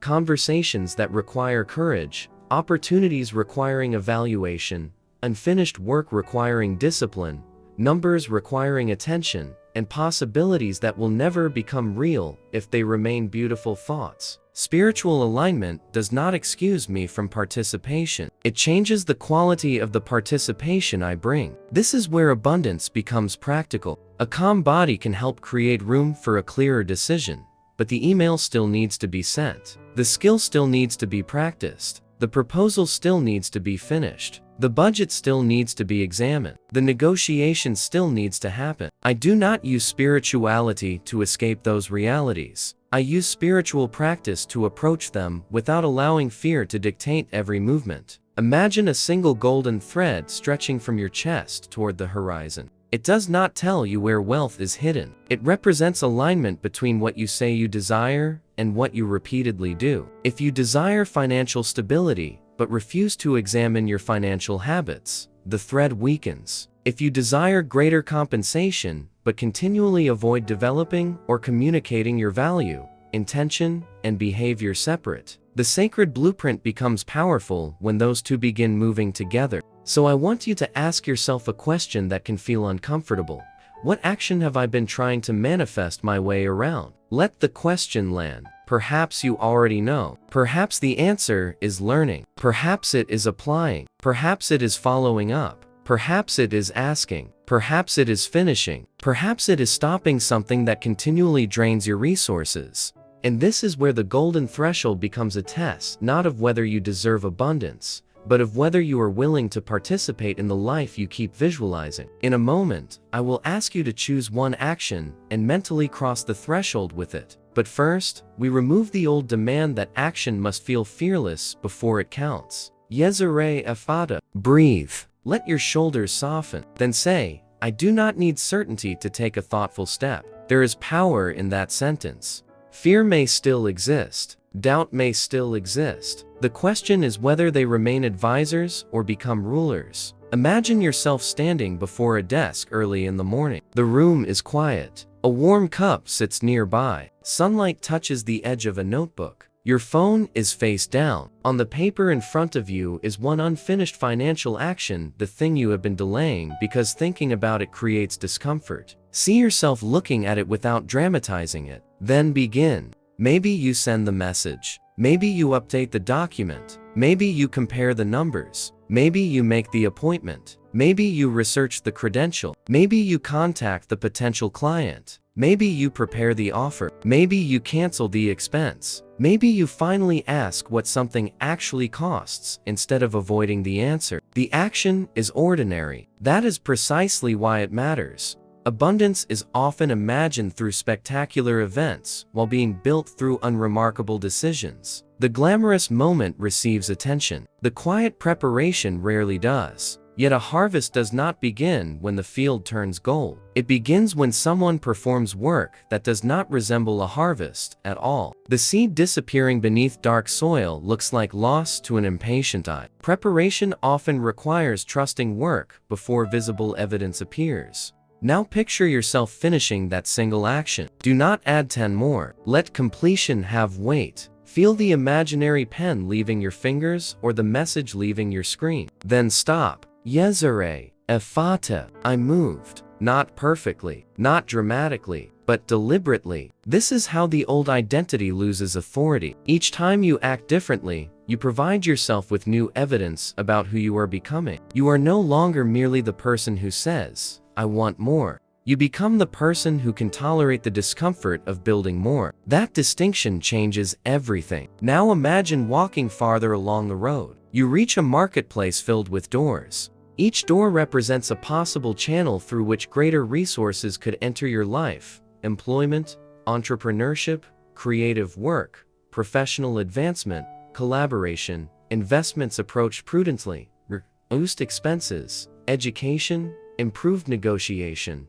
better systems, stronger relationships, new markets, or opportunities you cannot presently name. Not every door belongs to you. That matters. Scarcity says, open everything before somebody else gets there. Fantasy says, every door is a sign meant specifically for me. Discernment says, look, listen, move, walk toward one door, examine it. Does it align with your values? Does the opportunity make practical sense? What are the risks? What information is missing? Are you being pressured to decide immediately? Does someone promise guaranteed returns or effortless riches? If so, step away. A prosperity mindset should make you more difficult to deceive, not easier. That sentence deserves to remain with you. Spiritual openness should strengthen discernment. Any promise that demands you abandon judgment in order to prove your faith is not the kind of abundance I am teaching here. I want you open-eyed. I want you curious. I want you capable of walking away from glitter that cannot survive examination. Gold does not become more valuable because somebody pressures you to decide before sunrise. The sovereign receiver investigates.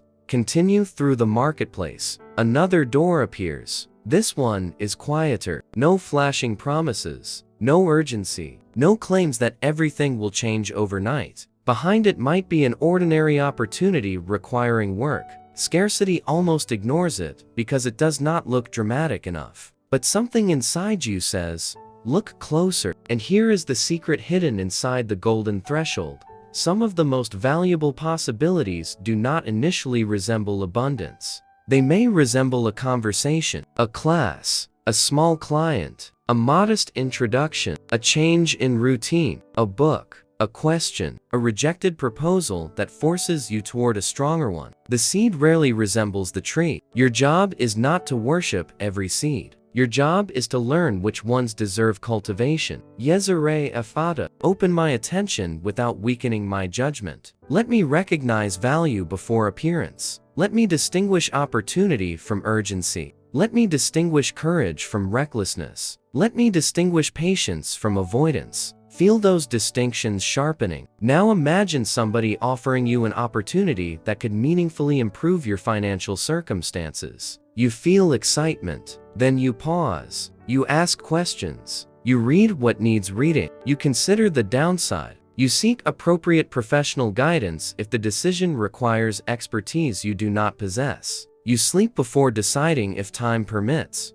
Then, if the opportunity still makes sense, you move. This is abundance with a spine. It does not beg. It does not gamble. It does not surrender intelligence to excitement. It receives, examines, and chooses. Now, the marketplace begins dissolving around you, and another landscape emerges. You are standing beside a wide river at sunrise. Across the water lies a fertile valley illuminated by amber light. There is no bridge directly in front of you. The old mind immediately says, then I cannot cross. But you no longer accept the first interpretation as the final one. You look upstream. There is a bridge, farther than you wanted, less convenient than you imagined, but real. This is often how financial opportunity appears, not through the route you demanded, but through a route requiring adjustment. Perhaps the job is different. Perhaps the skill needs refinement. Perhaps the business model changes.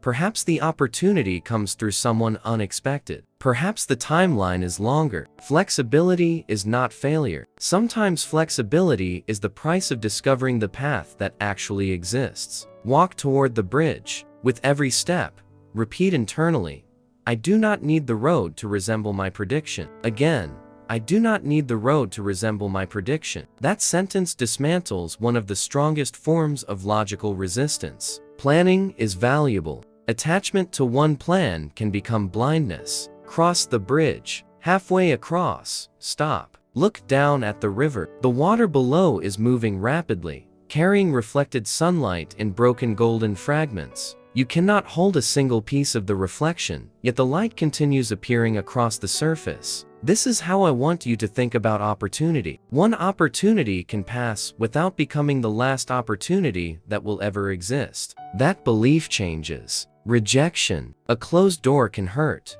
A lost client can matter. A failed proposal can disappoint. But none of those events contain sufficient information to declare the entire future closed. You are larger than one outcome. YESERAYE EFFATA. I release the belief that one rejection defines my supply. I release the belief that one delay defines my future. I release the belief that one closed door means there are no other doors. This is not denial. It is proportional thinking. One event is one event. Learn from it. Adjust. Continue. Now reach the opposite side of the river. The valley opens before you. You see fields stretching toward the horizon, not fields filled with cash, but fields representing possibilities at different stages of development. Some are freshly planted, some are green, some are ready for harvest, others need another season. Your financial life may contain all four simultaneously. One project may be producing, another may be developing, another may need to be abandoned. Another may still exist only as an idea. Wisdom is knowing which field needs your attention today. This is why frantic effort fails so often. It tries to harvest everything at once. It pulls immature crops from the soil because waiting feels unbearable. It pours resources into dead fields because admitting something has ended feels like failure. Receptive stillness allows you to observe the season before deciding what the field requires. Sometimes abundance means acceleration. Sometimes abundance means pruning. Sometimes it means patience. Now choose one field. Walk into it. Feel the soil beneath your feet. Reach down and touch the earth.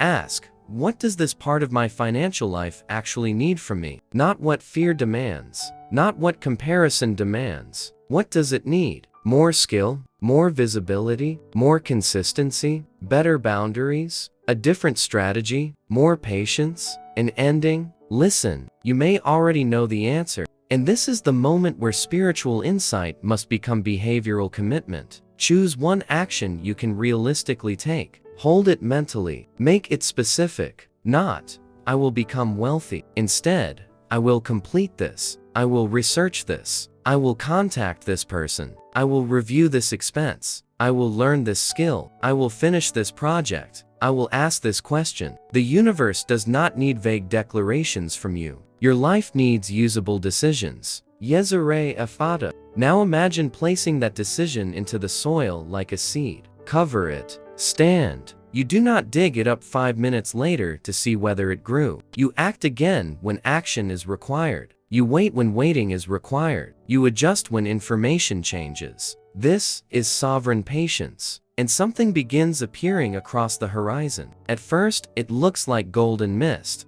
Then you realize the light is coming from dozens of pathways crossing the valley paths you could not see from the other side of the river. Some connect fields. Some lead toward distant communities. Some disappear into hills beyond your vision. The landscape was always larger than the single road you knew. This is the threshold, not the promise that every path produces wealth. The realization that the future contains more variables than scarcity permits you to imagine. Your responsibility is not to predict all of them. Your responsibility is to become capable of meeting possibility intelligently. Take a comfortable breath. Feel the ground beneath your feet. Feel the imagined sunlight warming your face. Then whisper, YESERAYE EFFATA. I am available to legitimate opportunity. I am prepared to examine what arrives. I am willing to move when movement is wise. I am willing to wait when patience is wiser. I am willing to change direction without calling myself a failure. I am willing to receive without surrendering discernment. The golden mist lifts, and now you can see something beyond the valley. A network, people, conversations, ideas, unexpected intersections, opportunities moving through pathways no individual mind could fully predict. This is where our journey changes again, because prosperity does not exist only between you and your thoughts.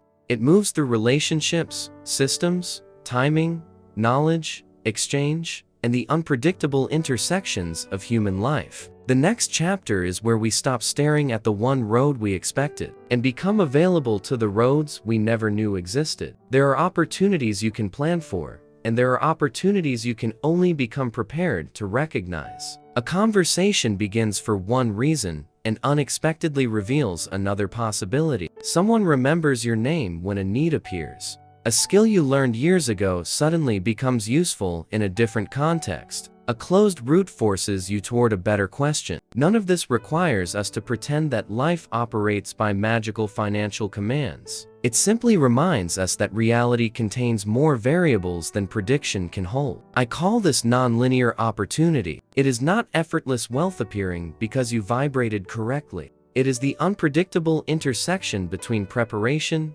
timing, relationships, knowledge, circumstances, and action. Sometimes the result looks sudden from the outside because nobody saw the years behind it, the practice, the conversations, the failed attempts, the reputation being built quietly. The harvest may become visible in a day while the field has been cultivated for seasons. Scarcity dislikes this uncertainty because scarcity wants guarantees. It says, "Tell me exactly which action produces exactly which result and precisely when it will arrive." When reality refuses, anxiety fills the blank space with catastrophe. But a more expansive mind can tolerate something subtler.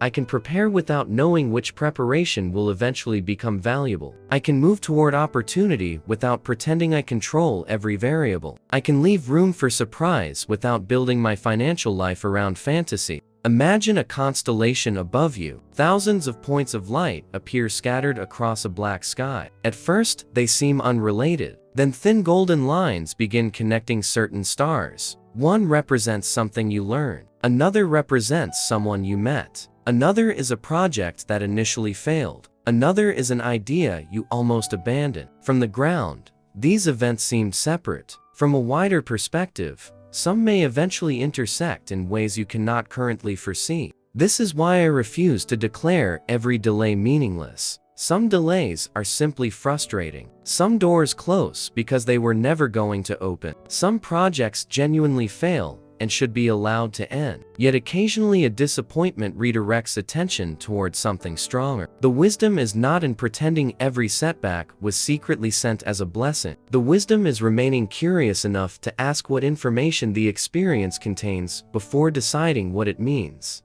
And now, we reach the hidden challenge.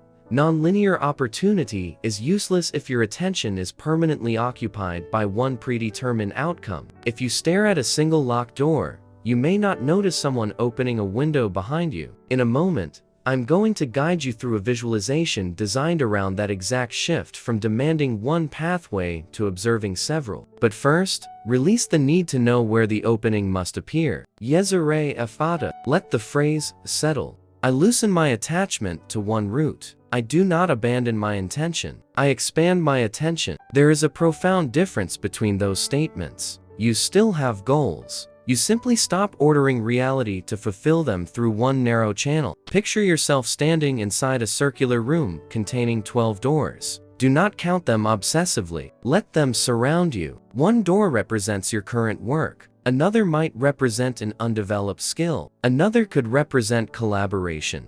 Another, a conversation you have avoided. Another, better financial organization. Another, a creative project. Another, a professional opportunity you have not encountered yet. Some doors may never matter. Your task is not to open everything. Your task is to remain awake. Walk slowly around the room. Notice which door your old financial identity keeps staring at. Perhaps it is labeled, "This is the only way." Feel what happens when you read those words. Maybe that door represents one employer, one client, one business, one investment, one plan, one timeline, one expectation. Now turn around. The other doors remain. This is not an instruction to abandon a good path, merely because alternatives exist. Concentration matters. Commitment matters. Sometimes the correct move is to continue doing the same useful thing for a long time. What I want to dissolve is not focus. It is the belief that if one pathway fails, supply itself has disappeared. YESERAYE EFFATA. One channel is not the whole ocean. Let that sentence become an anchor. A customer is a channel. A job is a channel. A project is a channel. An investment is a channel. A contract is a channel. A skill is a channel. But none of them individually represents the total range of possibilities across your life. That distinction creates resilience. Now imagine one of the doors opening. Behind it stands a person. You recognize neither the face nor the setting. This person symbolizes connection, the reality that financial opportunities frequently move through human relationships. People recommend, people hire, people teach, people collaborate, people introduce, people purchase, people provide information, people challenge assumptions. Prosperity is not always a solitary journey between an individual and an invisible universe. Ask yourself, have I become so focused on attracting that I have forgotten to connect? Perhaps there is someone you should thank, someone you should contact, someone whose work you should learn from, someone you could genuinely help, someone who should know what you do, someone whose advice could prevent a mistake. Connection is not manipulation. Do not approach people as financial vending machines. Approach them as people. Bring value. Listen. Be useful.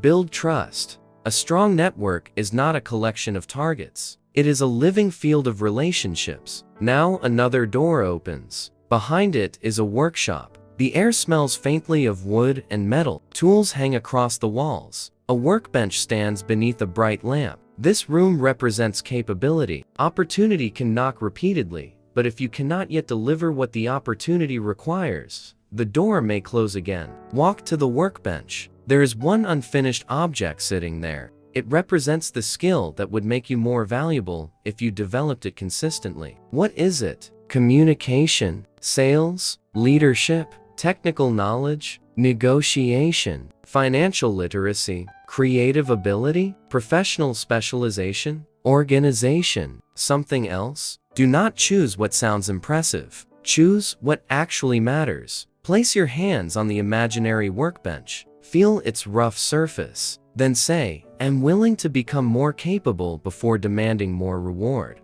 That is not scarcity. That is preparation. There is dignity in becoming excellent at something useful. YESERAYE EFFATA. Open me to learning. Open me to correction. Open me to mastery without obsession. Now, the workshop disappears. A third door opens. This one leads into an office where a contract lies on a table. The paper looks promising. The numbers attract your attention. Your excitement rises. Then you remember. Look, listen, move. You read. You ask questions. You investigate. You notice what is missing. You resist pressure, because nonlinear opportunity does not mean accepting everything unexpected as divine instruction. Some doors should remain closed. Some offers are poor. Some opportunities contain unacceptable risk. Some people use urgency to weaken judgment. The sovereign receiver knows that saying no can protect abundance just as surely as saying yes can expand it. Imagine yourself calmly declining something that does not align. No guilt. No fear that this was your only chance.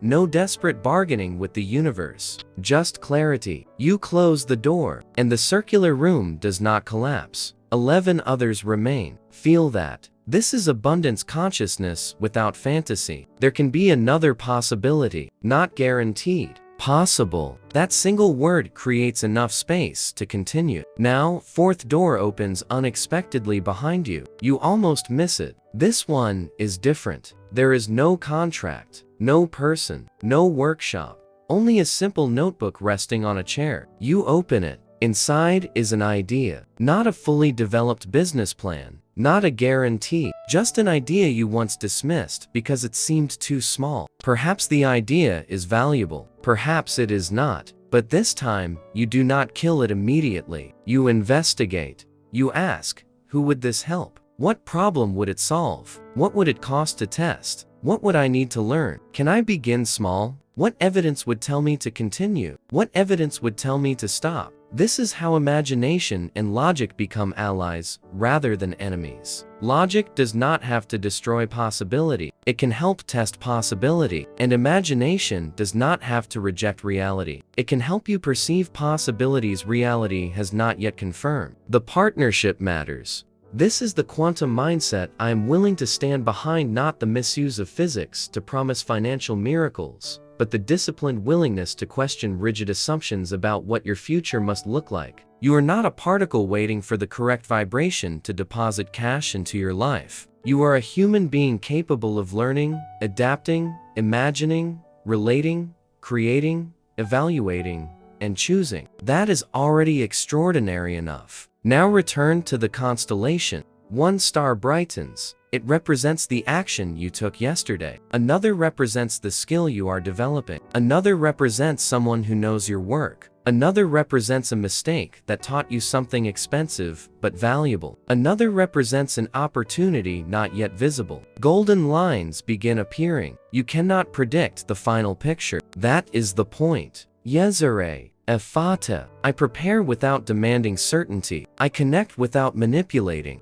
I create without worshipping immediate results. I evaluate without becoming cynical. I remain open without becoming gullible. I move without becoming frantic. Feel the balance inside those statements. This is no longer the abundance of desperation. It is the abundance of capacity. Now imagine waking tomorrow morning. Before checking notifications, take one quiet breath. Place your hand over your chest if that feels natural. Say, YESERAYE EFFATA. Then ask 3 questions. What can I create today? Who can I genuinely connect with today? What can I notice today that I would normally overlook? Do not demand spectacular answers. Perhaps creation means finishing 1 page. Connection means sending 1 thoughtful message. Noticing means recognizing an expense, an idea, an invitation, a useful piece of information, or a recurring problem people might pay to solve. Small doors matter. Some large doors begin as small ones.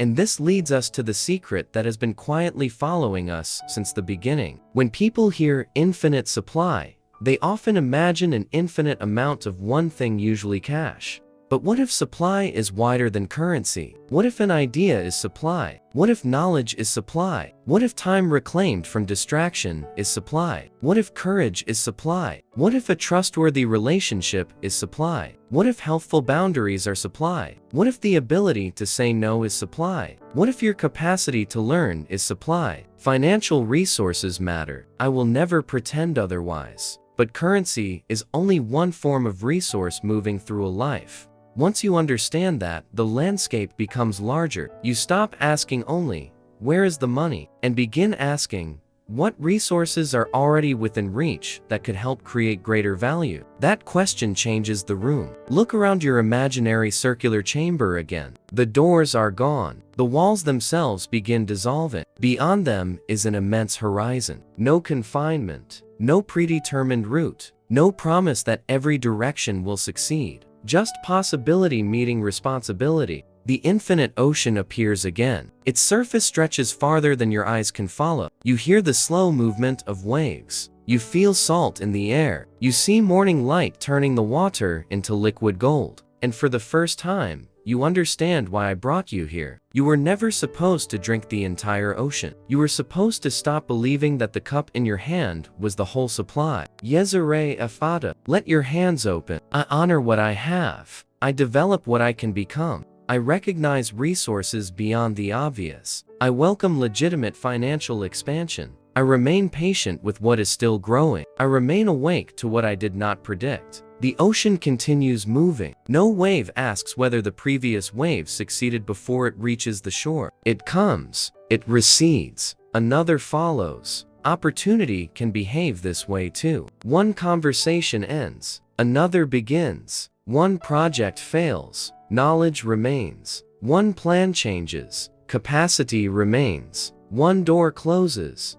The horizon remains. This is resilience in the language of abundance. Not pretending loss never hurts. Not claiming setbacks are illusions. But refusing to make one difficult chapter the permanent definition of your supply. And now, the question changes again. You have learned to notice. You have learned to receive. You have learned to evaluate. You have learned to move. But how do you carry this state into an ordinary Tuesday morning when there is no dramatic breakthrough, no golden visualization, no inspiring voice reminding you to breathe? How does abundance become a way of living rather than a temporary emotional high? That is where we go next. Because the deepest transformation does not happen when you feel extraordinary. It happens when the practice survives an ordinary day. The real test of any spiritual practice arrives when nothing spectacular is happening. No unexpected message. No breakthrough. No dramatic opportunity. Just morning light entering an ordinary room. Responsibilities waiting. numbers remaining numbers, and yesterday's questions still partially unanswered. This is where I decide whether abundance is merely a feeling I visit during meditation or a way of meeting reality. If the practice disappears whenever life becomes ordinary, it has not yet become mine. So imagine tomorrow morning before the noise begins. Before messages, headlines, balances, comparisons, and obligations compete for your attention, feel your feet touch the floor. Notice the temperature of the room. Let one comfortable breath enter and leave without turning breathing itself into another performance you must perfect. Then ask a different opening question. Not, "What am I missing?" Ask, "What resources are available to me today?" The answer may include money, but do not stop there. You may have knowledge, time, experience, a relationship, a skill, a reputation you have quietly built, a problem you now understand better than you did a year ago, a person you can call, a lesson learned through failure, an hour you can reclaim from distraction. None of these guarantees financial expansion. Each can become material from which greater value is deliberately built. This is how I use the phrase infinite supply. I do not use it to deny scarcity where scarcity genuinely exists, and I do not pretend physical resources are literally unlimited. I use it to resist the psychological mistake of believing the resources visible in this moment represent every resource that could ever become available. Life contains new knowledge, new relationships, new decisions, new circumstances, new opportunities. The future has not been reduced to today's inventory. Now place one hand over your chest. Let your shoulders soften. YESERAYE EFFATA. Say it without urgency. Then, show me what is already here. Look around your actual life. Not the fantasy, not the fear. What is already here that deserves better stewardship? That question can produce more practical transformation than 1,000 desperate affirmations. Perhaps you already possess a useful skill,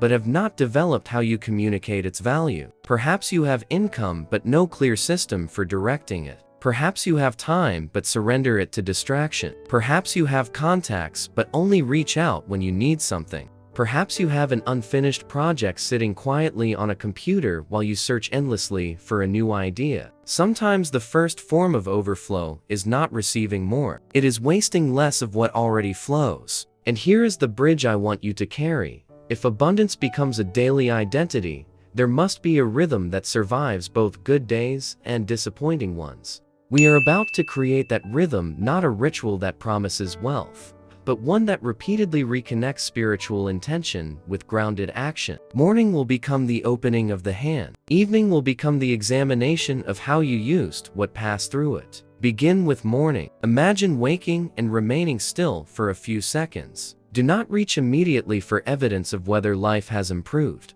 Instead, breathe. YESERAYE EFFATA. Then say, I begin from awareness, not alarm. Let that become your first internal movement. Next, identify one thing for which you are genuinely grateful. Do not manufacture gratitude because you think the universe requires payment in positive emotion. Choose something real: warm water, a person, a skill, a second chance, a quiet room, the ability to learn, a resource you once prayed to have and now barely notice. Gratitude is not a transaction. It is attention discipline toward what exists. Then choose one financial action for the day. 1. Maybe today you review. Tomorrow you create. Another day you negotiate. Another day you learn. Another day you follow up. Another day you organize. Another day you simply refrain from an impulsive decision. Do not underestimate restraint. Sometimes the most profitable action is the action you consciously refuse to take. This morning, rhythm takes only as much space as it needs, because the power is not in ceremonial complexity. Its power comes from repetition. Over time, you are training yourself to encounter financial life through the sequence we have built.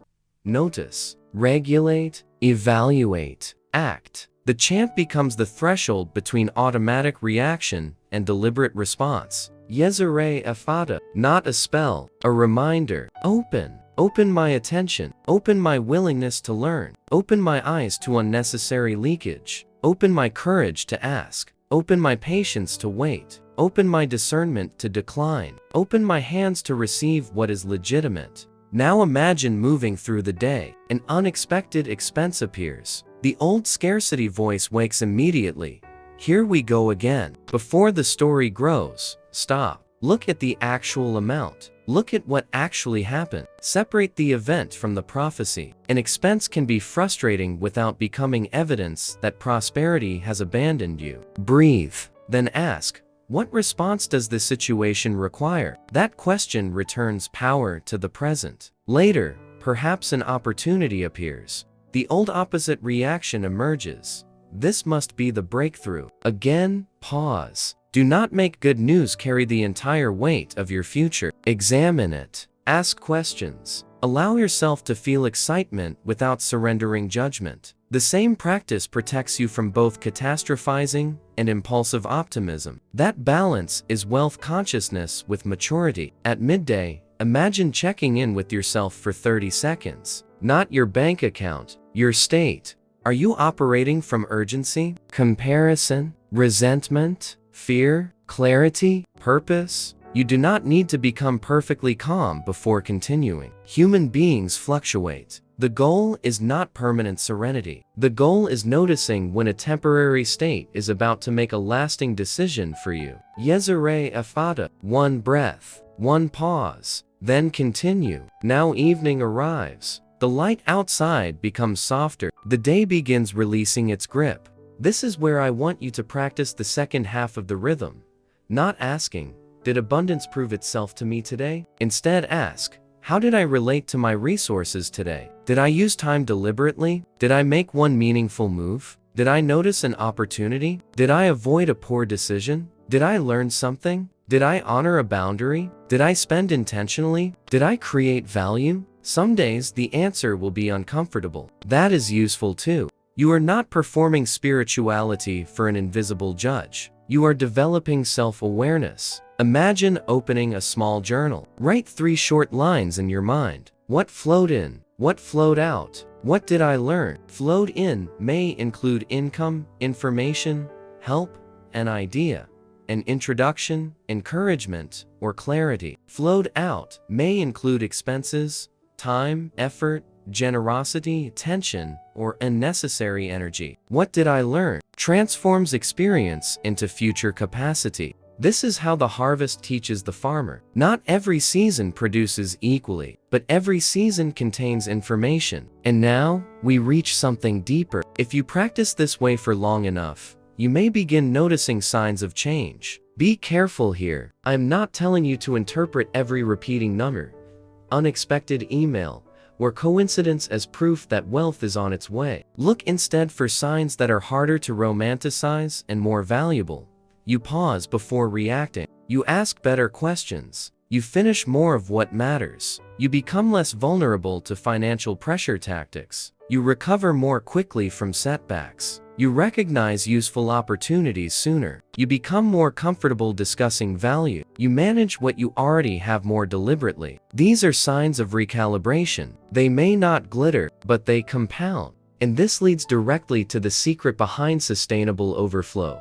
What feels like sudden expansion can sometimes be the visible consequence of invisible preparation repeated over time. The conversation you have today may matter months from now. The skill you practice quietly may become valuable when circumstances change. The expense you eliminate may create margin that later becomes freedom. Not every seed produces a harvest, but no harvest exists without preparation somewhere. Imagine the field again. It is evening now. The sky is deep amber near the horizon. You walk between rows that represent different areas of your financial life. One row is producing. One is still green. One needs attention. One has failed. Stop beside the failed row. Do not pretend it is secretly flourishing. Something did not work. Acknowledge it. Then kneel. Touch the soil. Ask, what information remains here? Perhaps you learned what people do not want. Perhaps you discovered a weakness in your process. Perhaps you learned that a partnership was wrong. Perhaps the timing failed. Perhaps your own execution needs improvement. Perhaps there is nothing profound to learn, except that some attempts fail. You are still allowed to continue. Stand. Leave the dead field behind when it is time. Scarcity sometimes clings to failure because it believes abandoning a path means losing the resources already spent on it. Sovereignty can say, enough. I learn. I move. YESERAYE EFFATA. Feel the release. Now walk toward the field that is growing. There is no harvest yet, only green shoots. This is the part of your life where patience is required. Do not pull them upward. Do not compare them with someone else's mature field. Keep tending, keep measuring, keep learning. Give time permission to participate. Then walk toward the field ready for harvest. Here the air feels warmer. The plants bend under their own weight. You reach forward and take what is ready. Notice this, you do not apologize. You do not say, perhaps someone else deserves this more. You do not leave the harvest rotting because receiving makes you uncomfortable. You gather it with gratitude, with responsibility, with both hands. That is receptive stillness completed by action. YESERAYE EFFATA. I receive what my honest work has helped create. I remain open to good that I could not predict. I respect resources rather than worshiping them. I allow financial growth to serve a meaningful life. I do not require struggle to prove that I deserve stability. Let the word settle. Now imagine that some of the harvest remains after your needs and responsibilities are considered. You have choices. You can preserve. You can reinvest. You can enjoy. You can share. You can prepare for future uncertainty. This is why abundance without stewardship remains incomplete. Receiving is a moment. Stewardship is a relationship. And your relationship with resources is becoming quieter, stronger, less theatrical. You no longer need every day to contain a miracle. You no longer interpret every difficult day as spiritual failure. You no longer demand that the universe provide constant proof that you are aligned. You participate. You observe. You adjust. You remain spiritually receptive while behaving practically. That is enough. Now look toward the horizon. The infinite ocean appears beyond the field, reflecting the final light of evening. You hear its rhythm. Wave, silence, wave, silence, flow, release, flow, release. This is the rhythm you are learning. Resources enter, resources leave. Opportunities emerge, opportunities pass. Projects begin, projects end. Income changes, circumstances change. But your internal center does not need to collapse with every movement. Place both hands over your chest if comfortable. Feel the quiet. Then whisper, YESERAYE EFFATA. I live from possibility without denying reality. I live from gratitude without pretending difficulty does not exist. I live from spiritual openness without surrendering reason. I build wealth without making wealth my worth. I welcome expansion without making expansion my master. The ocean continues beneath the darkening sky, and there is one final transformation waiting. Until now, we have spoken about what you do when scarcity appears. In the final chapter, I want to speak about who you become when scarcity no longer gets to name you. Because the ultimate shift is not from having less to imagining more. It is from being ruled by the chase to becoming the person who can stand before opportunity with an open hand, a clear mind, and a sovereign choice. There is a moment when the door you have been trying to open disappears because you realize you are no longer standing outside your own life. You are here. Your hands are here. Your judgment is here. Your experience, skills, unanswered questions, mistakes, relationships, imagination, and capacity to choose are here. The future remains uncertain, but uncertainty no longer automatically translates into danger. Something inside you has stopped begging tomorrow to grant permission for you to stand steadily today. This is what I call the sovereign receiver, not someone who commands the universe to deliver cash on demand, not someone protected from setbacks, expenses, rejection, or disappointment. The sovereign receiver is someone who can desire greater wealth without becoming enslaved by desire itself. I can welcome financial resources, seek legitimate opportunities, build intelligently, and remain open to unexpected possibilities while remembering that no balance, large or small, gets to determine the fundamental value of my existence. Feel the difference in your body as you hear that. There is nothing you need to force. Let your hands rest naturally. Feel their weight. Notice the support beneath you. Allow one comfortable breath to arrive. Then let it leave slowly enough that you can notice the transition from fullness into emptiness. That small cycle has accompanied us through every threshold. Receiving, holding, releasing, then becoming available again. Imagine returning to the ancient stone chamber where this journey began. The walls are familiar, but the atmosphere has changed. The golden shaft of light still descends from high above. The same silence surrounds you, yet you are different inside it. You no longer enter asking, "Where is my abundance?" You enter carrying a stronger question.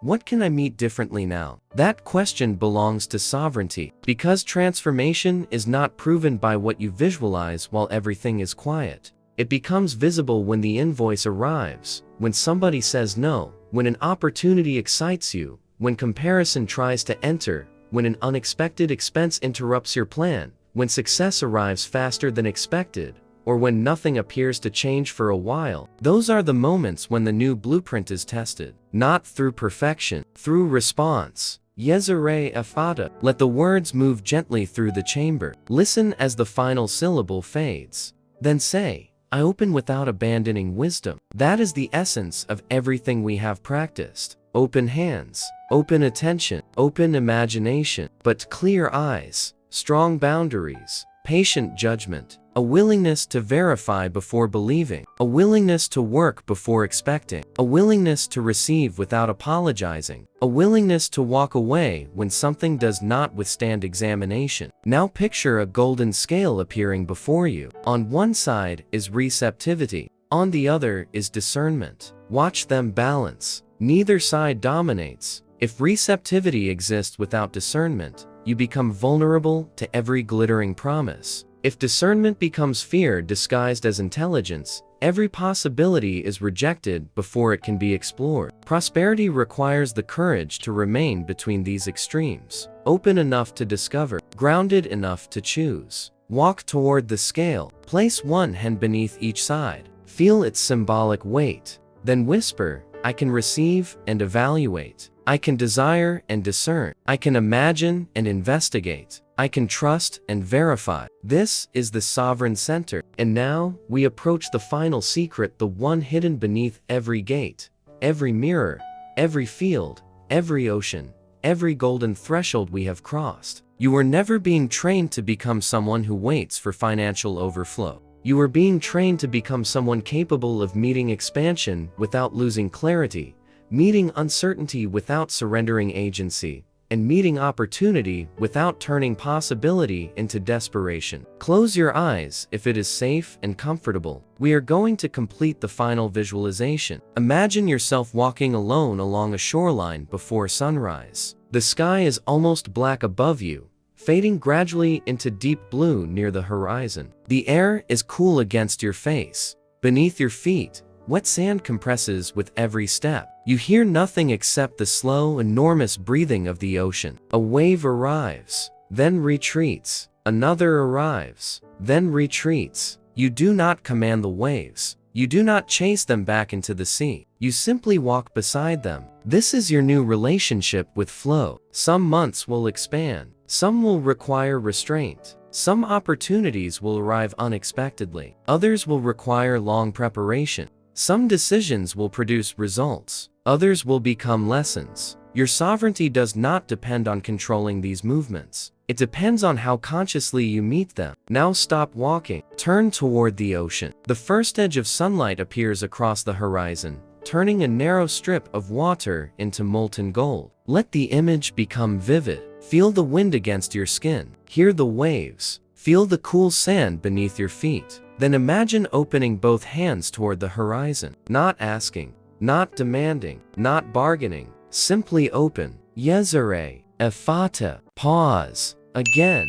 YESERAYE EFFATA. And once more. YESERAYE EFFATA. Let silence follow. In this practice, the words do not control the ocean. They remind you to open. And now speak inwardly. I release the belief that urgency is power. I release the belief that exhaustion determines my worth. I release the belief that one closed channel means supply itself has ended. I release the belief that receiving requires me to abandon discernment. I release the identity that only recognizes itself through struggle. Allow each statement to leave like something carried away by the tide. Do not fight the old identity. Release your obligation to obey it. Another wave reaches your feet. When it retreats, imagine 5 words written across the wet sand.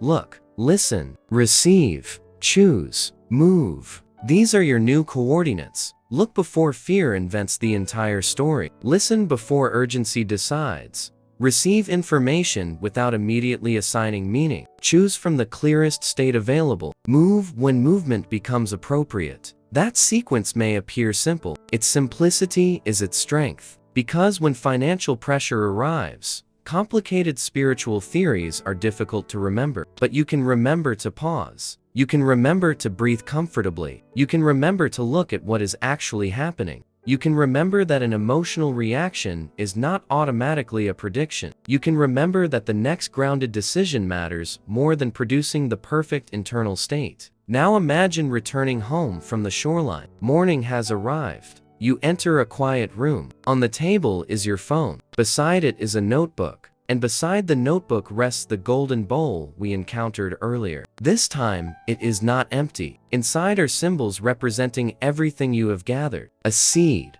a key, a small mirror, a compass, a coin, a folded piece of paper. Take the seed first. It represents capacity. You understand now that wealth is not only something to acquire. Greater resources require the ability to steward them. Skills matter. Systems matter. Emotional steadiness matters. Boundaries matter. You do not scream at the seed because it has not become a forest overnight. You cultivate what deserves cultivation. Take the key. It represents opportunity. Some doors require you to knock. Some require preparation. Some require courage. Some should never be opened. The key is not a guarantee that every lock belongs to you. It is a reminder that closed is not the only condition a door can have. Take the mirror. It represents identity. Look into it. The face is yours. No crown, no costume, no artificial image of perfection. You see someone who can still feel fear without automatically obeying it.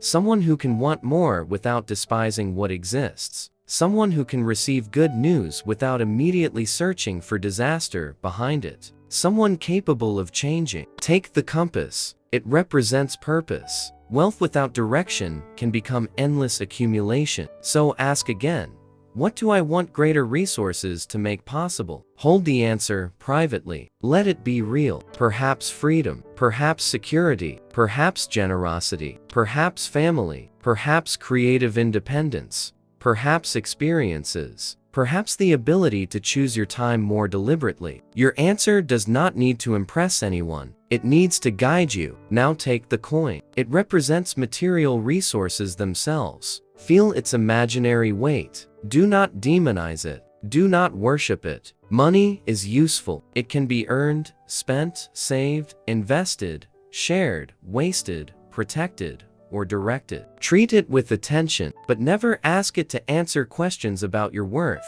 that it was never designed to answer. Finally, unfold the paper. There is only one sentence. What will you do with what is available now? That is the question that brings every spiritual insight back into reality. Not what will you do after the perfect opportunity arrives. Not what will you do after every fear disappears. Not what will you do when circumstances finally become ideal. What will you do with what is available now? 1 hour, 1 skill, 1 conversation, 1 decision, 1 resource, 1 opportunity, 1 boundary, 1 unfinished piece of work, 1 next move. Choose it. Feel it becoming specific. Then breathe.